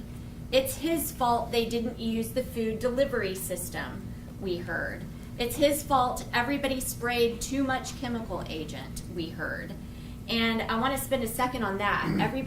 There was a lot of witnesses in the case who basically said, well, they weren't doing what they were supposed to do under the use of force policy because they were reacting to chemical agent. I submit to you the evidence showed that they sprayed all of the chemical agent. That's not on Gershun Freeman, that is on them. It's his fault that Jones stomped him. It's his fault that Jones punched him while he was prone and handcuffed. It's his fault that Jones and Parham stayed on him and wouldn't let him breathe because he was fighting for his life and ability to breathe. All of these are things they are trying to blame on Mr. Freeman. It's his fault that the defendants didn't put him in a recovery position because I guess they're saying that after he was handcuffed and had the leg irons on, that he was still a threat to everybody, they're trying to say. It's his fault the defendants didn't follow their training. It's his fault that the defendants didn't transition from control to recovery to medical. I want to talk a little bit about the use of force policy. The use of force policy warns about the dangers of mechanical asphyxia in 3 separate locations, in 2 separate sections of it, in a 16-page policy. That tells you how important it is. Both defendants received extensive use of force training at the academy and every single year of employment. Defendant Parham is on the DRT team, which gets 16 hours of additional use of force training every year. And we heard from Paul Miller that excessive force begins when the threat is over. How does that apply here? Once Mr. Freeman is in handcuffs, once he is down on the ground, the threat is over. It is after that point where the defendants asphyxiate him. The defendants acted knowingly. How do we know that the defendants acted knowingly? We've brought up this use of force policy many, many times. And now I'm going to give you an example that we didn't talk about in voir dire. All of you, I think, I remember from voir dire, have kids. You remember telling your kids, tie your shoelaces or you're going to trip over your shoelaces. And they don't do it. Tie your shoelaces or you're going to trip over your shoes. Tie your shoelaces, and then they don't do it. And then what happens? They trip. That's on them. Once you tell somebody something over and over and over and over again, you know that they know. You know that they know. And that's why we keep bringing up the use of force policy. We've all said it until we're red in the face, but that's the reason why. It's this concept. You know, because you get 350 to 400 total hours at the academy, including use of force, and then you have to get trained on it every single year. So what we have here, what we have to show is a knowing killing. How did the killing happen? Through mechanical asphyxiation. This is gone over again and again and again in the use of force policy, and again and again and again as they maintain their employment at the sheriff's office. They know they acted knowingly. We know that from all of the training that they've gotten. How do we know that they acted knowingly? They were affected by the spray too. They were having a difficult time breathing. We've heard that they had to go and compose themselves. We've heard that several times through the witnesses in this trial. If they were being affected by the chemical agent, then the person who they know is in a situation that's going to affect their breathing, they know that he would be affected by the chemical agent as well. The length of time that they were on the back, we played the video with the timestamps for a reason, for you to see how long they were on the back. We know that they acted knowingly because they didn't do certain things in order to make sure that Mr. Freeman was okay. They didn't check on him medically.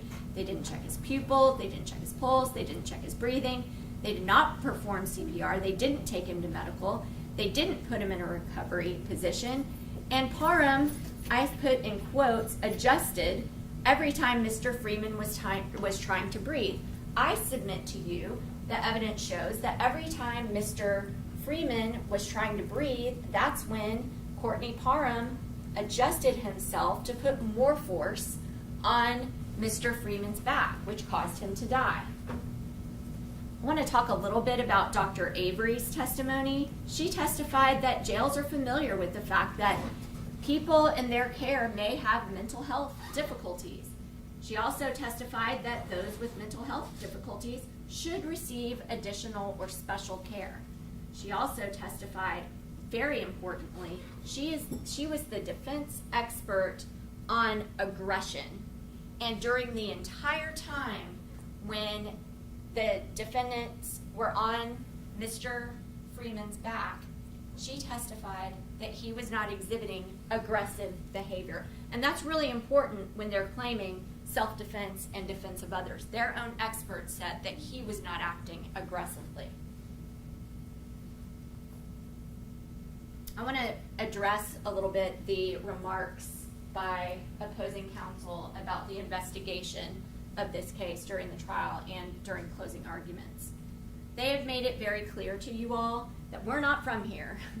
We are from Nashville. This whole prosecution team is from Nashville. But members of the jury, whether you are from Knoxville or Nashville or Bucksnort, Tennessee, the law is the law is the law. It's the same law all over Tennessee. You can't kill people, okay? Doesn't matter where we're from. Prosecution did not even talk to witnesses. Well, you know through the evidence in this case and the questions that were asked that the sheriff wouldn't even let us go view the crime scene. People at the Sheriff County Sheriff's Office stood us up, hung up on us, refused to give us their contact information. Even when they were subpoenaed to court, they walked away from us. Judge, I'm so sorry to interrupt. No, Closing yes. argument, but we need to approach again. Yes, sir. All right.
Sheriff's Department did not allow the prosecutors from Nashville to view the crime scene. It would have been months later in any event. But regardless, you are the ones that are the proof. But regardless, the guilt or innocence of these defendants does not depend on whether or not the prosecutors saw the crime scene. We've got videos. So we're just going to move on from that and disregard that. All right, Ms. Hunter, you may continue. Thank you, Your Honor. You heard that we had to offer immunity so that one person would just identify the people in the video. That was Captain Green. You heard that we had to actually do a records request just to get important evidence in this case, which was the use of force policy. I want to talk a little bit about a DA investigator presenting the case to the grand jury, and I want to react to that. Even when Agent Baker, who's here today, testified, he was asked about that question. And he said that it's unusual for that to happen here. But afterwards, after we talked about it, he said that he understands that things are done differently in different jurisdictions. You know that the investigation kept going on. Agent Baker did an excellent investigation. He did a very thorough investigation. But even after his investigation, there still was follow-up things that we needed to do. For example, get somebody to identify people in the video, like Captain Green. So that happened. That's not unusual, and I would ask you not to hold that against the state in this matter or think that it's nefarious for any purpose. I want to talk a little bit about some unreasonable statements that were made by defense expert Pleasance. He said, and I've already talked about this, that based on the totality of the circumstances, they couldn't feed through the flaps, even though we know that that wasn't true. He said based on the totality of the circumstances, Freeman is the one who sprayed the chemical agent. We know that's not true. He said that he believes that he was harder on Ms. Fuchs than Parham was on Freeman when they did their demonstration here. I submit to you that there's absolutely no way for him to be able to say that, yet he testified about that to you. He said that law enforcement policy to police itself, in other words, the sheriff's office investigating the sheriff's office, is a good one. And I think that you've seen through the evidence in this trial that that simply is not true. He even testified that the jury should believe him over their own eyes. General Funk asked him that specific question. So should they believe their own eyes or should they believe what you're saying? He suggested that y'all should believe what he's saying. But wait, did Pleasance accidentally slip up and testify as a state witness? Well, he testified that Stevan Jones controlled the movement of the prisoner, that's Gershun Freeman, who was in a prone position until Parham got involved. He testified that best practice is to not pin a person in a prone position. He testified that Gershun Freeman's actions on the 4th floor were consistent with a man who was just trying to get away from being assaulted. He testified that Mr. Freeman ceased resisting when Parham was on his back. Paul Miller, during his testimony, he testified as an expert in use of force for the state. He testified that there are 3 important things that need to be done in a situation like this. You've got to take him down, you've got to get him in cuffs, and you've got to get him in recovery. Take him down, get him in cuffs, and get him in recovery. When you compare that with what you see happening in the video, the state would submit that the defendants did not do that. Let's talk a little bit about Paul Miller's experience. He has 10 years experience in correctional employment. Mr. Massey said, compare that with Derek Pleasance, and you'll see that one is way more experienced than the other. Remember, Derek Pleasance hasn't worked even one day in a jail. Never one day in a jail. That is where Paul Miller has spent his entire career. He testified on cross-examination that he has never had an in-custody death due to use of force because of the training that he has received and the training that he gives his officers.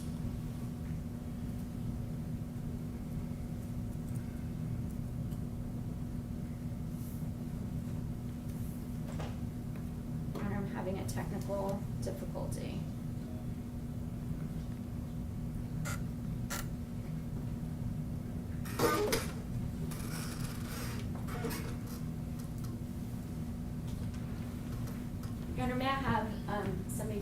our IT team step There up? he is. It's-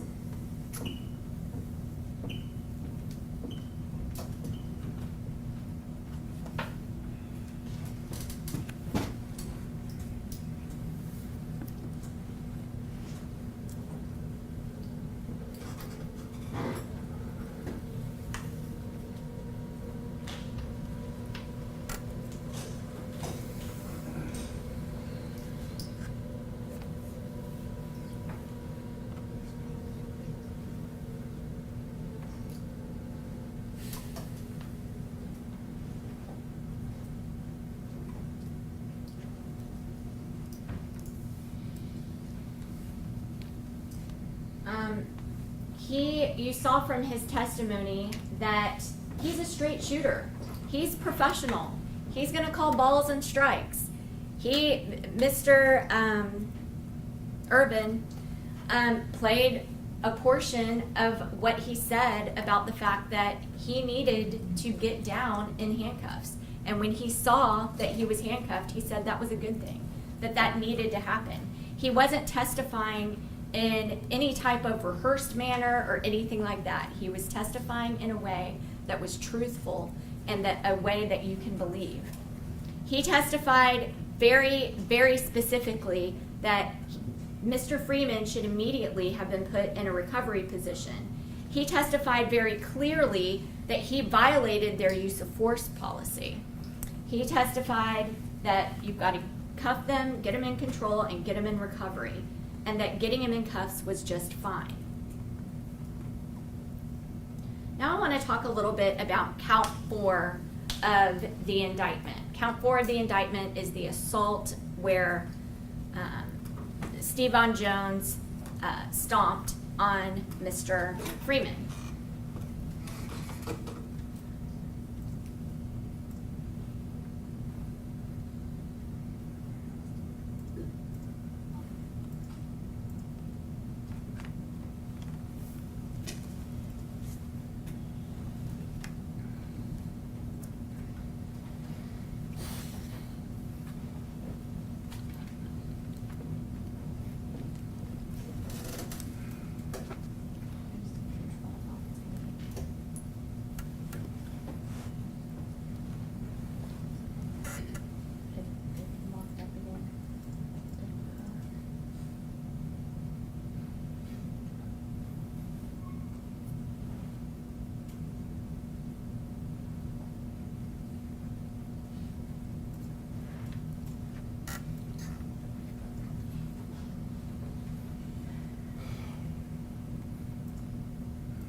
All right, this isn't.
We've slowed this down to 25 speed.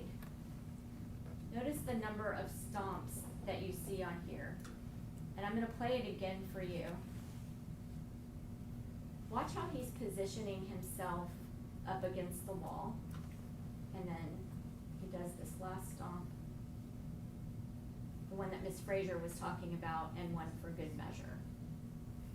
So he does 9 total stomps and 1 for good measure.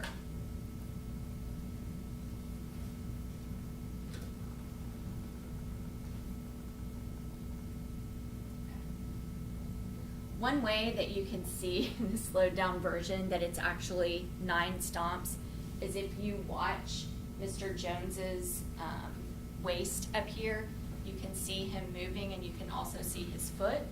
So we're gonna play this again after having given you explanation, and we've got a counter on the side showing you how many times he stomped him.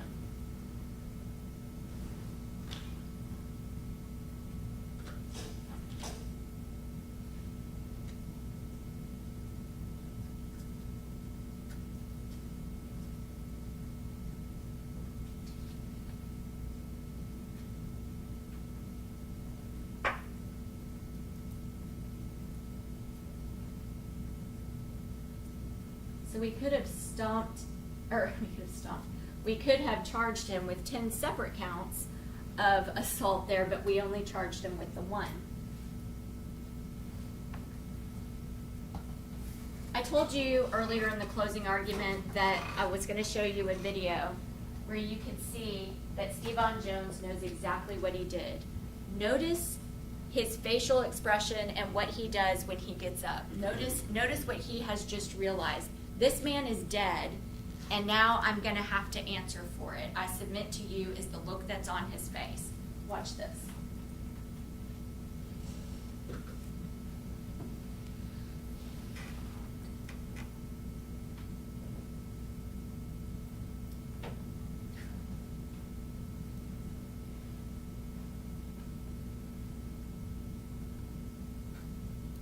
All right, I'll try to get that for you in just a minute. But we'll move on. The defense has asked you to consider self-defense in defense of others. And one thing that I absolutely agree with Mr. Urban on is, and he said this, I think, during the voir dire process, that when things are written in the law, every single word matters. And especially in something like this, self-defense. So when and to the degree is immediately necessary. So in this situation, where the period of time, the entire period of time that Mr. Jones and Mr. Parham are on top of Mr. Freeman, this entire time, he is already down. He is already in the process of being cuffed. He is already cuffed, and he is already in leg irons during that entire period of time. So the word when is important. Maybe y'all believe that he was super violent when the state would disagree with you, but maybe you believe that he was super violent when he came out on the 4th floor, and you think something about that. Well, we're up on the 5th floor now, and the time period that we're talking about is the entire time that he's in handcuffs and down on the ground. So the word when is really important. Also the word to the degree. So once a person is already in a prone position, once a person is already handcuffed, once a person has leg irons on, all of those things are things that you can take into account. Is what they are doing more than is necessary? The state would submit to you that the answer to that is yes. And then, so not only when, not only to the degree, but also is immediately necessary. Meaning that Mr. Freeman is somehow posing some type of threat in this exact moment. Is it immediately necessary to do what they are doing? The answer to that is absolutely not, from the facts that you have seen, to protect against the victim's use or attempted use of unlawful force. That's why we ask so many questions about that. Is he a danger to anybody when he's already down on the ground? Is he a danger to anybody when he has handcuffs on? Is he a danger to anybody when he has leg irons on? If you find as a juror that the answer to those questions are no, then self-defense and defense of others do not apply.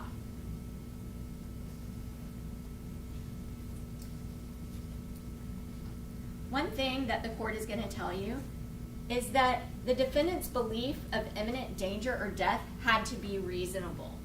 Is it reasonable for them in that moment when he's on the ground in the way that I've just described, in the way that you've just seen in the video, is it reasonable to believe that in that moment he is going to kill somebody? Okay? I submit to you that evidence shows you the answer to that is absolutely not. The court's going to go on to tell you that in determining reasonableness, you can consider the manner in which they were armed and their relative strengths and sizes. And in this situation, we know that Mr. Freeman was not armed at all.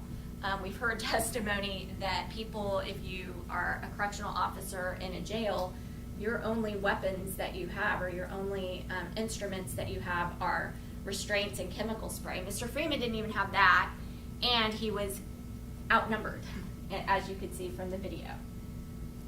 The judge also, and I'm not going to spend a lot of time on that because it's absolutely ridiculous. It was not, they were not protecting themselves or anybody else when into the degree is immediately necessary to kill a man under those circumstances, okay?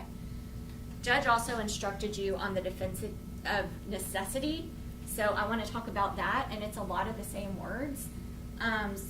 The defendant had to reasonably believe that his conduct was immediately necessary to avoid imminent harm. And remember, this is harm on the 5th floor. This is harm up on the 5th floor, okay? And the second part of that says, the desirability and urgency of avoiding the harm outweighed, according to ordinary standards of reasonableness, the harm sought to be prevented by the law prescribing the conduct. Basically, what that's saying is that it was such a dangerous situation, mind you, a man in handcuffs on the ground, okay? It's such a dangerous situation that it's better to go ahead and kill him to make sure that you're protecting other people. And the standard that you look up at there is reasonableness. I submit to you, it is not reasonable to just go ahead and kill somebody and worry about it later under this defense of necessity. It's ridiculous, and the state would argue that it doesn't apply. Criminal responsibility versus facilitation. I want to spend a second on that. So criminal responsibility, with the bank example, people are acting together. The evidence that you have that the defendant, especially Jones, is guilty under the theory of criminal responsibility is the fact that he was acting as a two-man team. However, I believe that the state showed that Stevan Jones is guilty in his own right. He knew what the policies were. He knew what the use of force policy was. He knew that you're not supposed to have somebody in a prone position handcuffed. He knew all of that. He received all of that training that we've talked about over and over and over again, but he did it anyway, and he put pressure on his back. So in his own right, Stevan Jones is guilty. But even if you think that he is only being a participant along working as a two-man team, working with Courtney Parham, he's guilty under the theory of criminal responsibility. How is criminal responsibility different than facilitation? Well, criminal responsibility means you're guilty of the actual charge that's indicted in the indictment. Facilitation is a lesser, because what facilitation is saying is that you do all of the definitions sound very similar. That's why I wanted to talk about it. It's the aid, attempt to aid, all of those things, except for it says, but they did not have the intent to commit the offense. So it's but did not. That's what makes it a lesser. So when you see criminal responsibility and you see facilitation, I would just ask you to look at those definitions very seriously. Stevan Jones is guilty in his own right, but at a very minimum, he's guilty under the theory of criminal responsibility. Now I want to respond to a couple of things that I hadn't already covered that was brought up in defense counsel's closing arguments.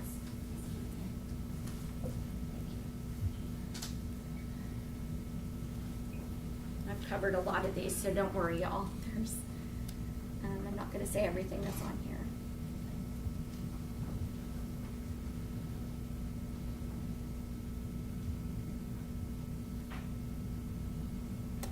The defense mentioned that the grand jury, that when this case was taken to the grand jury, that it's a one-sided thing, where only the state gets to present evidence, and that's true. But the state would just argue to you that so was the investigation that was done by the sheriff's office. That was a one-way investigation as well. I want to reply to, I can't remember who said it in their closing argument, but one of the defense counsels said that Dr. Lee works in our office. That is absolutely not true. Dr. Lee does not work for the Office of the District Attorney General. He is the Chief Medical Examiner. That's a complete different thing than what the District Attorney's Office is. So I just wanted to really set that straight. It's not like he's an employee of ours who is coming up and saying something. He is somebody who has been appointed by the mayor and adopted by city council to be the Chief Medical Examiner of Davidson County. So I just wanted to clear that up for you.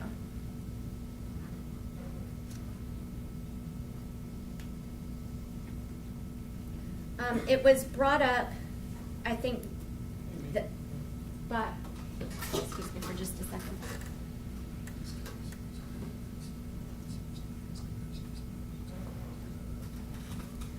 In this particular, I want to go back to Dr. Lee. In this particular case, he was hired to be a consultant in this case. It was not in his role as a chief medical examiner. He was still the chief medical examiner, but he was hired as a consultant on this case.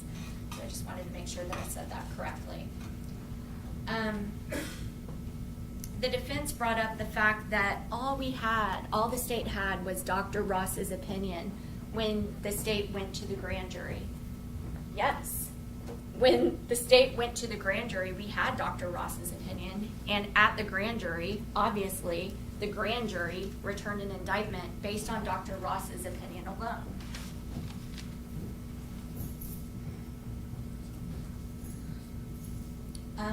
The defense mentioned that Captain Green was there the whole time. I believe the testimony from Captain Green was that he was on the 4th floor. We can actually see him on the 4th floor, but on the 5th floor, he only came back after medical had gotten there. I believe that's how I heard the testimony. So if you heard something different, but I just wanted to clear that up. There was a slide in Courtney Parham's closing argument about who is Gershun Freeman, and it listed a bunch of things that were not very favorable about Mr. Freeman. Now, the state would just like to point out that none of that has anything to do with this case, okay? None of that has anything to do with this case. We all agreed during voir dire that there is nobody who is above the law and there's nobody who is below the law. And even when their expert, Dr. Avery, was testifying, she said these are things that were accusations that were made. So there were things that were listed in that list that I just wanted to let you know. Those are accusations. And it said what he was arrested for when he came into the jail. He obviously was not convicted of those things. So I would just ask you as jurors to place very little weight on that, if any, if you decide that that's something you want to look at. Defense counsel said that the district attorney's office, the state, is not good at admitting when they're wrong. The state would respond to that by saying the Shelby County Sheriff's Office is not very good at admitting when they were wrong, and we could see that through the testimony that you heard in this case. Mr. Irvin said that the only thing that changed in between receiving the case from the TBI, and he said a lawyer made a decision about the case. He kept saying that over and over. A lawyer made a decision. A lawyer made a decision. Well, ultimately, the grand jury made a decision about whether or not this case would be indicted. So please know that it wasn't a lawyer's decision. It was a witness went in front of the grand jury, and the witness testified, and the grand jury returned an indictment. There was an argument made that the medical examiners did not say exactly what happened and where. You heard Dr. Lee testify. That's not their job. It is not a medical examiner's job to say who is at fault in what particular situation. And you heard Dr. Lee repeat that over and over again. Every time he was asked that question, he was like, I'm a medical examiner. I'm looking at a body and I'm telling you how the body died. So I would ask you to recall that.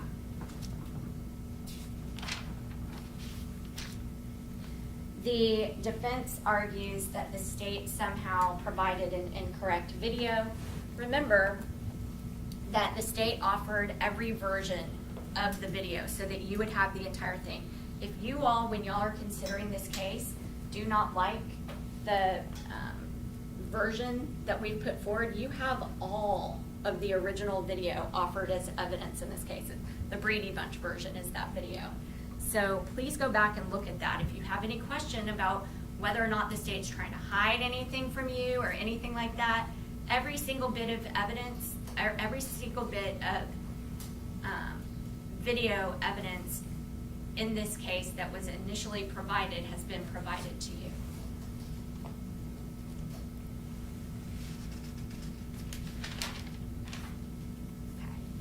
Now that I've had an opportunity to tell you all about the state's theory of the case and respond to the defense's closing arguments, I want to play the video for you again so you can apply all the things that I just talked about to the video.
While they're getting that ready, ladies and gentlemen, just want to let you know, we're going to let you deliberate today. If you wish, if you get back there, and one of you will be an alternate, which I'll excuse. I'm always glad to have alternates because that means not more of you got sick or had family emergencies or anything like that. But one of you is going to be dismissed as an alternate. We're going to draw numbers through one of your numbers through the lottery box. We have all 13 numbers in there. If you are selected as an alternate, I'm going to ask you just to have a seat in the back of the courtroom without saying a word. We're going to get your take your notes that you have. We'll be glad to shred them, or you can take them with you. We're going to get you your suitcases and everything, get you unpacked, and get you ready to go home. You're welcome to stay if you need to today, if you want to stay for a while, but you probably maybe want to go home and see your families again. But we'll take care of you. The other 12 will go back there. It's 4:30, maybe a lot later than that. If y'all go back there and you decide you want to start deliberating in the morning and have dinner, that's fine. Otherwise, you can deliberate today. We can deliver some dinner to you, pizza or something like that, or you can go back there and start deliberating. In an hour, you can say, we just need to go to the hotel and come back and start in the morning. We'll bring y'all back to start at 10 o'clock in the morning. But if you do that, and that's fine, as soon as you leave the jury room, you cannot discuss the case with yourselves when you eat dinner. You can't discuss it at the hotel or anything. You have to all be back in the jury room with your clipboards and your notes to discuss it again. We're going to let you decide what you want to do and how you're feeling. So when you go back there, first thing you need to do is just let us know if you want to deliberate some for a while. You can. I've given pizza to juries before when they wanted to stay a little late. but I've warned them not to get pizza sauce on the exhibits or anything like that. But you can discuss it, but as soon as if you decide to break for the day, then, whenever you do, you have to stop talking about the case. So the next morning, when all 12 of you are back in the jury room, we can't have 7 or 8 of you back there and the other 3 or 4 in the restroom, you know, talking about the case. You've all got to be there together. So that's the rules of the law. Once you do reach a verdict, we're gonna give you your cell phone so you can call your people at home, things that get picked up, or however you're gonna get home. If not, our deputies will get you back home or get you wherever you need to go.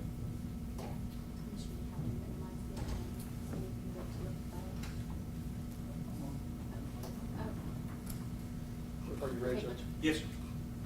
Yeah, I was waiting on y'all.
Members of the jury, you cannot ignore that which your eyes have seen.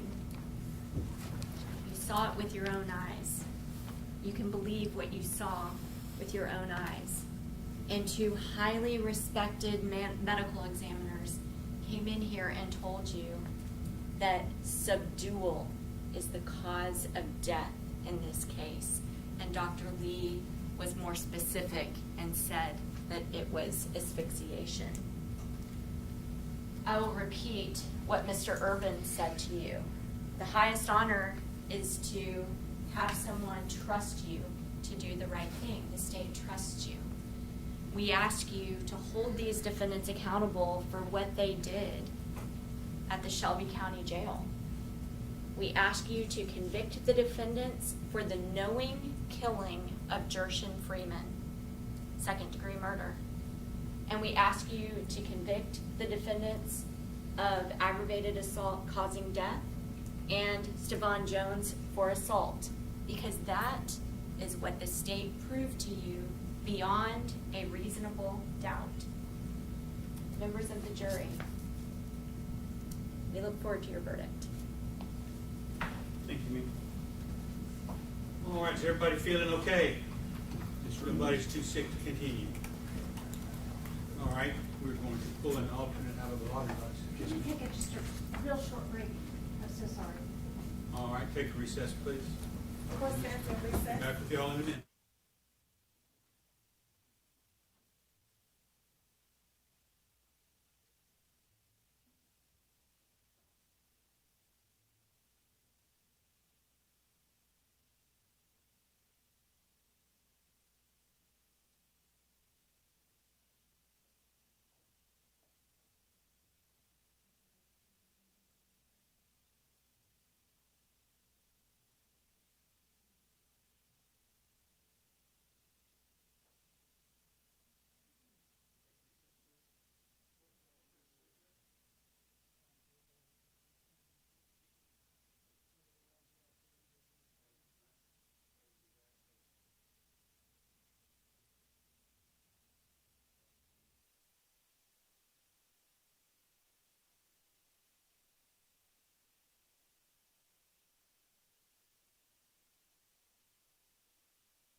up and then draw an alternate, please.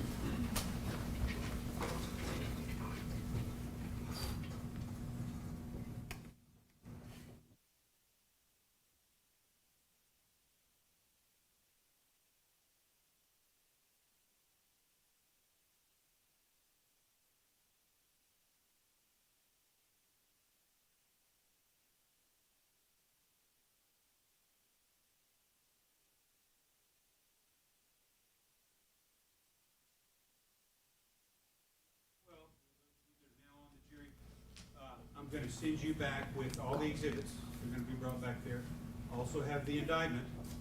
And this is the indictment jacket on which you will write your verdicts. We have 3 verdicts for Stevon Jones, 2 verdicts for Courtney Parham. Whoever is your, that you choose to be your 4-woman, 4-man, 4-person, is going to have to write each verdict independently, 3 separate verdicts, and sign each of the 3, and then 2 and 2. And then when they do that, you need to look at the forms on the back, the last 5 or 6 pages of your charge, and make sure that your 4-person followed the forms. If it doesn't have the count or the offense or anything like that, then I'll have to reject it and send it back. So make sure that y'all follow the forms. We get 5 verdicts, and then turn the light on and let us know. If you want to stop for the day, or if you took to eat dinner, things like, just turn the light on after y'all talk a while and let us know, okay? But once you leave, you cannot discuss the case till you come back in at 10 o'clock in the morning, and everybody's there, and we send this jacket back with you, okay? All right, thank you very much. You may now be excused to deliver.